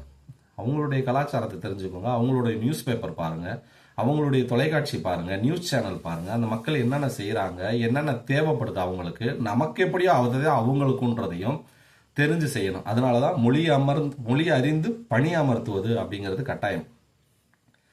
அடுத்தபடியாக அந்த சட்டமன்றத்தினுடைய விஷயங்கள்லாம் சொன்னேன் இல்லையா, அதில் ஒரு முக்கியமான ஒரு விஷயம் கடைசியாக சொல்லிடுறேன். 110 விதியின் கீழ் அப்படின்னு சொல்லி ஒரு விஷயம் இருக்குது. இது என்ன அப்படின்னா, 110 விதியின் கீழ் நாம் என்ன திட்டங்களை வேணாலும் அறிவிக்கலாம் அப்படின்னு சொல்லி ஒரு சிஸ்டம் இருக்குது. அதை யாருமே எந்திரிச்சு போய் கேள்வி கேட்க முடியாது. ஏன் நீங்கள் செஞ்சீங்க வைக்கிறீங்கலாம் பெருசாக கேட்க முடியாது. அது 110 விதியின் கீழ் ஒன்று. நாம் என்ன செய்கிறோம் அப்படின்னா, 110 விதியின் கீழ் நாம் என்னன்னாலும் செய்யலாம். இப்போ இருக்கிறவங்கள பற்றிலாம் நான் பேசவே இல்லை, தயவுசெய்து சொல்கிறேன். நாம் என்ன செய்கிறோம் அப்படின்னு, இப்போ நாம் இருக்கோம் அப்படின்னா 110 விதியின் கீழ் நாம் ஒரு ஸ்கீமை கொடுக்குறோம் அப்படின்னா, அதை நம்மளால் செய்ய முடியலை அப்படின்னா அது 2 வருஷமோ 3 வருஷமோ இல்லை 4 வருஷமோ, அதிகபட்சம் ஒரு ஆட்சி முறை 5 வருஷம். நாம் வந்தால் அந்த 110 விதியின் கீழ் ஒரு திட்டம் கொண்டு வரப்பட்டால் அதை செயல்படுத்தலைன்னா அதை திரும்ப பெறும் முறையை கொண்டு வரணும். நாங்கள் இதெல்லாம் அறிவித்தோம், ஆனால் எங்களால் செய்ய முடியல, இந்த காரணம் அப்படின்னு மக்கள்கிட்ட சொல்லிட்டு போகணும். நாங்கள் அறிவித்தோம், சந்தோஷப்பட்டோம் அப்படின்னு மட்டும் போகக்கூடாது. நாங்கள் அறிவித்தோம், ஆனால் எங்களால் செய்ய முடியல, என்ன காரணம், இந்த மாதிரி சூழ்நிலைகள் இருக்குது அப்படிங்கிறத மக்கள்கிட்ட சொல்லணும். மக்கள்கிட்ட சொன்னாதாங்க அவங்களுக்கு தெரியும். நம்மளுடைய வளர்ச்சியை மட்டும் காட்டிட்டு ஒரு மாதிரியே போயிடக்கூடாதுங்க. நம்மளுடைய பிரச்சனைகளையும் சொல்லணும். நாங்கள் அன்றைக்கி அறிவித்தோங்க, இந்த மாதிரி 110 விதிகளை நாங்கள் இந்த ஸ்கீம்லாம் அறிவித்தோம், ஆனால் இன்றைக்கி எங்களால் முடியலை, பொருளாதார சிக்கல், இல்லை இந்த ஏரியாவில் அவ்வளோ பிரச்சனை இருக்குது, இல்லை எங்களுக்கு இங்கேருந்து ஃபண்டு வரலை, அதனால் நாங்கள் இதை திரும்ப பெற்றுட்டு போகிறோம், அடுத்து வரவங்க யார் செய்கிறாங்களோ செய்யலையோ அந்த மாதிரி செய்யணும். அது முக்கியமான விஷயம். 110 விதியின் கீழ் இருக்கக்கூடியதை திரும்ப பெறும் முறை. நம்மால் செயல்படுத்த முடியாத திட்டங்களை மக்களுக்கு வெளிப்படையாக அறிவிக்கணும். அறிவித்தா மட்டும்தான் மக்களும் அரசாங்கத்தினுடைய சூழ்நிலைகளை புரிஞ்சுக்கிடுவாங்க. அப்படிங்கிறதுக்காக தான் இந்த விஷயம். இதுக்கு அடுத்து என்ன அப்படின்னா, அரசு சட்ட திட்டங்களை திருத்தம் செய்யும் முறை. இப்போது ஒரு அரசாங்கம் ஏற்கனவே ஒரு சட்டம் இருக்குது, அதை நம்ம திருத்தம் செய்கிறோம் அப்படின்னா, அன்னைக்கு நம்ம என்ன சொல்கிறோம், இப்போ உள்ள சில அமைப்புகள் மேலே உள்ள குறைகளை சொல்லலை, பட் என்ன சொல்கிறாங்கன்னா, இன்றைக்கி இதெல்லாம் மாற்றுறோம், இந்த திட்டங்களை மாற்றுறோம், அது சரியில்லை, இது மாற்றுறோம் அப்படின்னு சொல்லி சில சட்டங்களை மாற்றுறாங்க. மாற்றுறதுனால தவறு கிடையாது. ஆனால் நம்ம வந்தால் என்ன செய்யணும் அப்படின்னா, பழைய சட்டங்களை நாம் மாற்றுறோம் அப்படின்னா, அன்றைக்கு சூழ்நிலைக்கு அந்த அரசாங்கம் அந்த சட்டத்தை இயற்றியது, இன்றைய சூழ்நிலைக்கு நாங்கள் இப்போது மாற்றுகிறோம் அப்படின்னு சொல்லி தான் சட்டங்களை மாற்ற வேணும். அன்னைக்கு உள்ளவங்க தப்பு பண்ணிட்டாங்க, நாங்கள் அதை சரி பண்ணுறோம். ரொம்ப தப்பு, உண்மையிலே தவறான விஷயம். அன்னைக்கு எந்த விதமான ஃபெசிலிட்டிஸ் கிடையாது. ஒருத்தர் இறந்து போன விஷயத்த 2 நாள் கழித்து கூட தெரிஞ்சுக்கிட்ட குடும்பங்கள் இருக்காங்க. ஃபோன் வசதி கிடையாது, வண்டி வாகனங்கள் கிடையாது. அந்த காலகட்டங்களை மெயின்டைன் பண்ணுறதெல்லாம் ஒரு பெரிய விஷயம். அப்போ அந்த சூழ்நிலைகளில் வாழ்ந்தவங்க ஒரு சட்டங்களை, ஒரு மக்களுக்காக இயற்றப்பட்ட ஒரு சட்டம் இருக்கும், ஒரு அமைப்பு இருக்கும், அதுக்கான விதிமுறைகள் இருக்கும் அப்படின்னா அந்த விதிமுறைகளை நாம் மாற்றுறதுக்கு உரிமை இருக்குது. இன்னும் ஆனால் அவங்க தப்பு பண்ணிட்டாங்க அதனால நான் சரி பண்ணுறேன் அப்படின்னு சொல்லக்கூடாது, நாம் சொல்லக்கூடாது. ரைட்டா? இப்போ இருக்கிறவங்களை பற்றி நான் சொல்லலை, பட் நாம் சொல்லக்கூடாது. அன்னைக்கு தப்பு பண்ணிட்டாங்க அதனால் நான் சரி பண்ணுறேன்னு சொல்லக்கூடாது. நாங்கள் அன்னைக்கு சூழ்நிலைக்கு அவங்க அந்த முடிவை எடுத்துட்டாங்க, அதனால் நாங்கள் இன்றைய சூழ்நிலைக்கு நாங்கள் இந்த முடிவை எடுக்கிறோம் அப்படின்னு தான் சொல்லி அரசினுடைய சட்ட திருத்தங்களை திருத்தம் செய்யும் முறையை இப்படி தான் செயல்படுத்தணுன்றது நம்மளுடைய விதிமுறையில் ஒன்றா இருக்குது. நம்மளுடைய விதிமுறை முயற்சி செய்வோம் கட்சியினுடைய விதிமுறையில் ஒன்றாக இருக்கிறது. அதுக்கு அடுத்தபடியாக என்ன அப்படின்னா, அரசாங்கம் அரசாங்கம் சார்பாக சில விழாக்களை எடுத்துக்கொள்வதற்கு தடை நம்மளுடைய இதில். ஏன் அப்படின்னா, எப்படி சொல்கிறதுன்னு தெரில, ரொம்ப நாளாக தெருவில் உயர் கோபுரம் வச்சுட்டு திறப்பு விழா, பஸ் ஸ்டாண்டு திறப்பு விழா, சின்னதாக ஒரு ஹாஸ்பிட்டல் இருக்கும் அதுக்கு திறப்பு விழா. ஏன் திறப்பு விழா இது பண்ணுறேன் அப்படின்னா, திறப்பு விழான்றது இருக்கணும், ஒரு மருத்துவமனைக்கு இருக்கலாம், மக்கள் ரீச் ஆகும், அதனால் அது தவறு கிடையாது. சில ஒரு வங்கி திறப்பு விழா ரைட்டு இருக்கட்டும், ஒரு தீயணைப்பு நிகழ்ச்சி இருக்கட்டும், இந்த மாதிரி இருக்கும். ஒரு சிக்னல் வந்து ஓப்பன் பண்ணுறாங்க, அதனால் அதை வந்து ஒரு காவல்துறை வந்து அதை ஓப்பன் பண்ணி அதை இனிமேல் ஒழுங்கா இருங்க அப்படின்னு சொல்லி ஒரு மீட்டிங் போடுறாங்க, இதெல்லாம் இருக்கட்டும்.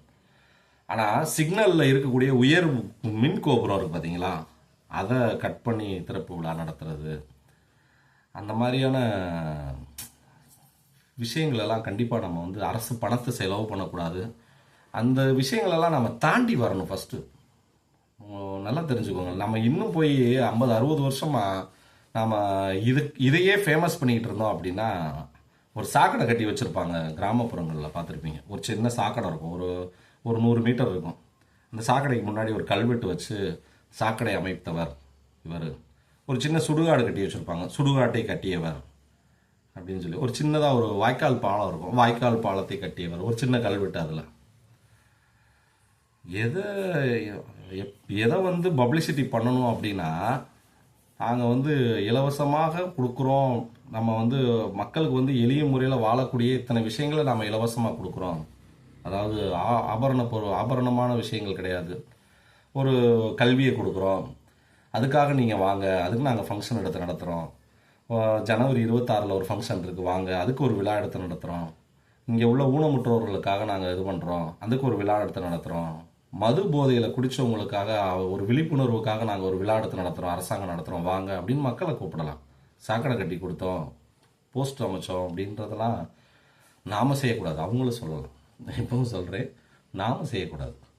அதனால் பாலம் திறக்கிறது, இந்த மாதிரி விஷயங்கள்லாம் வந்து நம்ம இன்னும் அந்த அடுத்த கேட்டகரிக்கு வரணும்னா நம்ம இதெல்லாம் செய்யணும். பட் ஆனால் விளம்பரப்படுத்தக்கூடாது. எதை விளம்பரப்படுத்தினா மக்களுக்கு தேவையோ அதை விளம்பரப்படுத்தணும். அப்படியே விளம்பரப்படுத்தாமல் நம்ம ஒரு திட்டம் செய்கிறோம் அப்படின்னா அது மக்களை ரீச் ஆகணுன்றதுக்காக தான் இன்னும் அந்த திட்டத்தை நல்லா போடுவாங்க. உங்களுக்கு நல்லா தெரிஞ்சுக்கோங்க, நம்ம விளம்பரப்படுத்த முடியாது, இந்த விஷயத்தை செய்கிறோம், அப்போது இதை கரெக்டாக செய்யணும், அப்போ தான் மக்கள் பார்ப்பாங்க அப்படின்னு இன்னும் அவங்களுடைய தரத்தை உயர்த்துவாங்க. நம்ம எதை வேணாலும் செய்யலாம், ஒரு ஃபங்க்ஷன் நடத்தினா மக்கள் தெரிஞ்சுடுனா தரம் உயராது. அதுக்காக தான் அந்த அரசு விழா நடத்துவதில் சில கட்டுப்பாடுகள் நாம் கொண்டு வரணும். சரிங்களா, நாம் கொண்டு வரணும். அடுத்ததாக டாஸ்மார்க் கட்டுப்பாடு.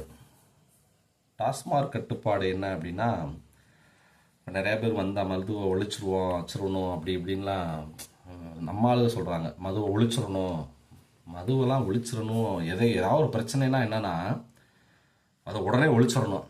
முதல்ல அதை கண்ட்ரோல் பண்ணணும். அப்போ தாங்க குறைக்கிறது தாங்க ஒழிக்கிறதுக்கு அர்த்தம். ஒழிச்சிடணும் அப்படின்றதுக்காக ஒழிக்கிறதுலாம் அது ரொம்ப கஷ்டம். ஒரு விஷயத்தை ரொம்ப பிரம்மாண்டமாக கொண்டு போயிட்டு ஒரே கையெழுத்தில் ஒரே இதில் வந்து இதென்ன திரைப்படமா, அதனால சில பாதிப்புகளும் கூட வந்துடும். ஒரு குடிச்சிக்கிட்டே இருந்தவன் திடீர்னு குடிக்காமல் போயிட்டானா போயிடுவான், அவ்வளோதான். அப்போது அதை கண்ட்ரோல் பண்ணணும். அதனால தான் டாஸ்மார்க் கட்டுப்பாடுகளை நாம் கொண்டு வரணும். பிரச்சனைக்குரிய விஷயங்களாக இருக்கக்கூடிய அந்த டாஸ்மார்க்கை நம்ம ஏற்கனவே ரேஷன் கார்டு கொண்டு வந்திருக்கோம், ஆதார் கார்டெல்லாம் ஏற்கனவே இருக்குது. அந்த ஆதாரை லிங்க் பண்ணியோ ரேஷனை லிங்க் பண்ணியோ நாம் வந்து கண்ட்ரோல் பண்ணலாம். ஒரு மனிதனுக்கு வந்து ஒரு லிமிட் இருக்கும், அந்த லிமிட்டுக்கு மேலே குடிக்கக்கூடாதுன்னு சொல்லி அந்த ஆதாரை லிங்க் பண்ணி அவங்களுக்கு கொடுக்கலாம். இப்போ ஆதார் கார்டை கையெழுத்து போட்டால் தானே நமக்கு ரேஷன் கார்டில் பொருள் தராங்க. அந்த மாதிரி அவன் கைரேகை வச்சு அவனுடைய உடல் உழைப்புக்காக அவனுக்கு அந்த இதை கட்டுப்படுத்தலாம். இதில் வந்து ஒரு 4-5 கேட்டகரி இருக்குன்னு நான் அதை சொல்லிடுறேன். ஏன் அப்படின்னா, 21 வயசுக்கு மேலே உள்ளவங்களோ இல்லை 20 வயசுக்கு மேலே இருக்கிறவங்களுக்கோ அந்த மாதிரி நம்ம அந்த ஆதாரை லிங்க் பண்ணி கொடுக்கலாம். ஃபஸ்ட்டு, உடல் உழைப்பு அதிகமாக இருக்கிறவங்களுக்கு வந்து சில உதவிகள் அந்த மதுவில் இருந்து கொஞ்சம் கூட கொடுக்கலாம், தவறு கிடையாது. ஏன்னா அவங்களுடைய உழைப்பு இருக்குது. ஆனால் வேலைக்கே போகாமல் ஒருத்தன் வந்து குடிக்கிறான், முழு நேரம் குடிகாரனாக இருக்கான் அப்படின்னா அவனை கட் பண்ணணும். அதை எப்படி கட் பண்ணுறது சார் அப்படின்னு கேட்கலாம். இப்போ ஒரு குடும்பம் இருக்குது, அந்த குடும்பத்தில் குடும்ப தலைவன் குடிச்சிட்டே இருக்காரு, வேலைக்கே போகலை அப்படின்னா அந்த குடும்ப தலைவி நம்மக்கிட்ட ஒரு கண்ட்ரோல் ஆஃபீஸோடைய நம்பர் வெளிப்படையாக கொடுத்து அவங்க ஃபோன் பண்ணி இதை கேன்சல் பண்ணுங்கன்னு சொன்னால் நம்ம கேன்சல் பண்ணிடலாம். அவனுக்கு கொடுக்கவே கூடாது. இல்லை சார், அவன் வேற யார்கிட்ட வாங்கி குடிச்சிட்டா என்ன சார் செய்கிறது? அப்போ என்ன செய்ய முடியும்? அவனா கண்ட்ரோல் பண்ணணும். வேற யார்ட்டையும் வாங்கி குடிக்காமல் இருக்கிறதுக்கு, அப்படி வேற யார்ட்டையும் வாங்கி குடித்தாலும் கூட அந்த வீட்டில் இருக்கக்கூடிய மனைவிக்கு தெரியும், சார் எங்கள் வீட்டுக்கார் கொடுக்கல, ஆனால் வேற யார்ட்டையும் வாங்கி குடிச்சிட்டு வந்தாருன்னா எவன் கொடுத்தானோ அதையும் நாம் கண்டுபிடிக்கிறதுக்கு முயற்சி பண்ணலாம். அப்போ அவங்களுக்கு ஒரு பயம் இருக்கும். அப்போ அவன் வேலைக்கு போகணுன்ற ஒரு மைண்ட் செட் இருக்கும். அது போக குடிச்சிட்டு ஃபேமிலியை டார்ச்சர் பண்ணுறாரு சார், அதனால் என்னுடைய கணவருக்கோ என்னுடைய அண்ணனுக்கோ தம்பிக்கோ நீங்கள் வந்து மது கொடுக்கக்கூடாதுன்னு சொன்னால் அந்த கண்ட்ரோல் அவங்க ஃபோன் பண்ணி சொன்னாலே அதை கேன்சல் பண்ணுறதுக்கான ஒரு விஷயங்கள் செய்யலாம். ஏன்னா இதெல்லாம் வந்து கட்டுப்படுத்தக்கூடிய விஷயங்கள். நாம் வந்து எல்லாத்தையுமே உடனே ஒழிச்சிடணும் அப்படின்லாம் தயவுசெய்து முடியாத காரியம். அது பொய் சொல்லக்கூடாது இல்லையா? உண்மையை சொல்லணும். செய்ய முடியும்னா முடியும்னு சொல்லணும், முடியலைன்னா முடியாத விஷயத்த முடியாதுன்னு சொல்லிடணும். இந்த மாதிரியான குடும்ப சூழ்நிலைகளையும் நம்ம பாதுகாத்து அவங்களுடைய உடல்நிலைகளையும் பாதுகாக்கக்கூடிய அந்த டாஸ்மார்க் கட்டுப்பாடு முறைகளை நாம் கொண்டு வரலாம். இதுக்கு வயசு இருக்குது. அது போக அவர்களுடைய குடும்பம் சார்ந்த பிரச்சனைகள் மையப்படுத்தி அவங்க அதை வந்து தீர்வு பண்ணிக்கலாம். உடல் உழைப்பு சார்ந்தவர்களுக்கு ஒரு சில வசதிகள் செய்து கொடுக்கலாம். இதெல்லாமே வந்து டாஸ்மார்க்கை கட்டுப்படுத்தக்கூடிய முறைகள். அதுக்கு அடுத்தபடியாக பொதுப்பணித்துறை சார்ந்த அனைத்தும் உள்ளடக்கிய பயிற்சி மையங்களை அரசாங்கம் கொண்டு வரும். இது இப்போ நான் இவ்வளோ நேரம் சொன்னது எல்லாமே அரசாங்கத்தில் நாம் வந்தால் என்ன செய்யலாம் அப்படிங்கிறது தான் நம்மளுடைய பிளான். சரிங்களா? இதுக்கு அடுத்து இன்னொரு கேட்டகரி இருக்குது, காவல்துறை, கல்வி, இந்த மாதிரி ஒவ்வொரு கேட்டகரி இருக்குது. நான் வந்து ஃபஸ்ட்டு இதை முடிச்சுக்கிறேன். நம்மளுடைய அரசாங்கத்தினுடைய செயல்பாடுகள் என்னென்ன அப்படிங்கிறத மட்டும் நான் சொல்கிறேன். இது எதுக்காக இந்த பொதுப்பணித்துறை சார்ந்த உள்ளடக்கிய பயிற்சி மையங்கள் அப்படின்னா, இன்றைக்கி நம்ம கவர்மெண்ட்டோடைய வேலைகள் ஒரு பொதுப்பணித்துறை சார்ந்த வேலைகள் செய்கிறாங்க அப்படின்னா அங்கே கிராமப்புறங்களில் இருந்தோ நகர்ப்புறங்களில் இருந்தோ இங்கே ஓரளவுக்கு படித்தவர்கள் இருப்பாங்க, ஓரளவுக்கு டிரைவிங் தெரிஞ்சவங்க இருப்பாங்க, ஓரளவுக்கு அவங்களுக்கான இன்ஜினியரிங் மைண்ட் செட்டில் இருப்பாங்க. இவங்க எல்லாரையுமே நம்ம வேலைக்கு அமர்த்துறாங்க, தவறு கிடையாது. ஆனால் சேஃப்டி ப்ரொசீஜர், அது போக வந்து அது தெளிவான பார்வை, செயல்முறைகளை வந்து விரைவாக முடிக்கிறது, அது போக மக்கள் அதில் எந்த இடத்துல கஷ்டப்படாமல் இருந்தால் எப்படி செய்கிறது, உலகத்தரம் வாய்ந்த மிஷினரிகளை வந்து தெரிஞ்சுக்கிறணும். ஃபஸ்ட்டு இவங்க தெரிஞ்சுக்கிறணும், கையாளக்கூடாது. கையாளுங்கிறது கூட அந்த மிஷினர் வந்தால் தான். இப்போ ஒரு வாகனம் இருக்குது, சைனாவில் ஒன்று ஓடுது, அந்தந்த நாட்டில் இன்னொன்று ஓடுது, இது நல்லா இருக்குன்னு பார்க்கலாம். பட் அது மெயின் முதல்ல அது தெரிஞ்சுக்கிறதுக்கு இங்கே ஆள் கிடையாது. அப்போது இந்த மாதிரியான விஷயங்கள் எல்லாம் தெரிஞ்சு கற்றுக் கொடுத்து அவங்கள கொண்டு போய் ஜாயின் பண்ண வைக்கணும். இந்த பொதுப்பணித்துறையை சார்ந்த கட்டுமான பணிகளுக்கோ இல்லை மற்ற பணிகளுக்கோ இவங்க நம்ம ட்ரைனிங் கொடுத்து இங்கேருந்து அனுப்பலாம். இதனால் என்ன லாபம் சார் அப்படின்னா, கொஞ்சம் நல்லா பார்த்தீங்க அப்படின்னா ஒரு கிராமம் இருக்கும், ஒரு 25 வீடு 30 வீடு இருக்கும். அந்த 30 வீட்டில் அந்த கிராமத்தை நோக்கி வாழ்வாங்க. அந்த இடத்துலேருந்து ஒரு கிராமத்துலேருந்து ஒருத்தர் இருக்காருன்னு வைங்களேன், ஒரே ஒரு பையன், ஒரு 20-22 வயசு 20 வயசு இருக்கும். அவரை இங்கே கூப்பிட்டு இந்த இதெல்லாம் வந்து சேர்ந்துக்கிறாரு அப்படின்னா அவருக்கு நீங்கள் வேலை கொடுக்குறீங்க அப்படின்னா அவர் ஒரு 10 வருஷம் வேலை பார்த்தா போதும். இப்போ நீங்கள் எப்படி போலீஸ் டிபார்ட்மெண்ட்டில் எடுக்கிறீங்களோ, மிலிட்ரிக்கு ஆள் எடுக்கிறீங்களோ, அந்த மாதிரி அவர் விரும்புனா ஒரு 10 வருஷம் இங்கே வந்து ட்ரைனிங் பண்ணிவிட்டு இவர் இந்த பொதுப்பணி சார்ந்த விஷயங்களை சென்னையிலையோ மதுரையிலையோ கோயம்புத்தூர் ஏதோ ஒரு ஊரில் அவருக்கு மாற்றி மாற்றி அந்த வேலைகளை பார்த்து அவர் சம்பாதிச்ச பணத்தை அந்த வீட்டுக்கு அனுப்புனாருன்னு வைங்களேன், அந்த குடும்பம் வாழும். இப்போது திடீர்னு ஒரு கிராமத்தில் இருக்கிறவர் கொண்டு போய் ஒரு ஒரு ஒரு இன்ஜினியரிங் கட்டுமான டீம் கிட்ட கொண்டு போய் ஒப்படைச்சு அவர் வந்து நீங்கள் வேலை பாருங்கள், வேலை முடிச்சிட்டீங்கன்னா நீங்கள் வீட்டுக்கு போங்க, வாரத்தில் ஒரு நாள் போங்க அப்படிங்கிறது ஒரு நார்மலாக இருக்கும். ஆனால் இதுவே அரசாங்கத்தினுடைய கட்டுப்பாடுகளை வந்து செய்யும்போது அவங்களுக்கு அது ஒரு தனி உரிமையாக இருக்கும். அவங்களுக்கு அந்த நம்ம சொல்லிக் கொடுக்கும்போதே நம்ம நாட்டினுடைய வளர்ச்சியும் சேர்த்து சொல்லிக் கொடுக்கணும். நீங்கள் வேலை பார்க்குறது வந்து இந்த தேசத்தோட வளர்ச்சிக்காக வேலை பார்க்குறீங்க, அதனால் வந்து அதில் கரெக்டாக பண்ணுங்கள். இந்த இடத்துல தவறு நடந்தால் நீங்கள் எங்ககிட்ட தெரியப்படுத்துங்க. உங்களுடைய கான்ட்ராக்டில் இருக்கிறவங்களே ஏதாவது செய்ய மறுத்துட்டாங்க, இதெல்லாம் செய்யலை அப்படின்னா அதை நீங்கள் அரசாங்கத்திட்ட தெரியப்படுத்துங்க. ஏன்னா இது வந்து இன்றைக்கி முடிகிற காரியம் இல்லை, அடுத்த 100 வருஷம் இது பயன்படுத்தக்கூடிய ஒரு விஷயம் அப்படிங்கிறத நாம் இதெல்லாம் உணர்வுபூர்வமாக தரமான ஒரு கல்வியாகவும் அவருடைய சேஃப்டி ப்ரொசீஜரையும், அது போக உலகத்தரம் வாய்ந்த வாகனங்கள் இந்த மாதிரி செயல்முறைகள் என்னென்ன செய்கிறாங்கன்றதையும் கற்றுக் கொடுத்து தேசப்பற்றையும் கற்றுக் கொடுத்தாதான் அந்த விஷயங்கள் நல்லாயிருக்கும்.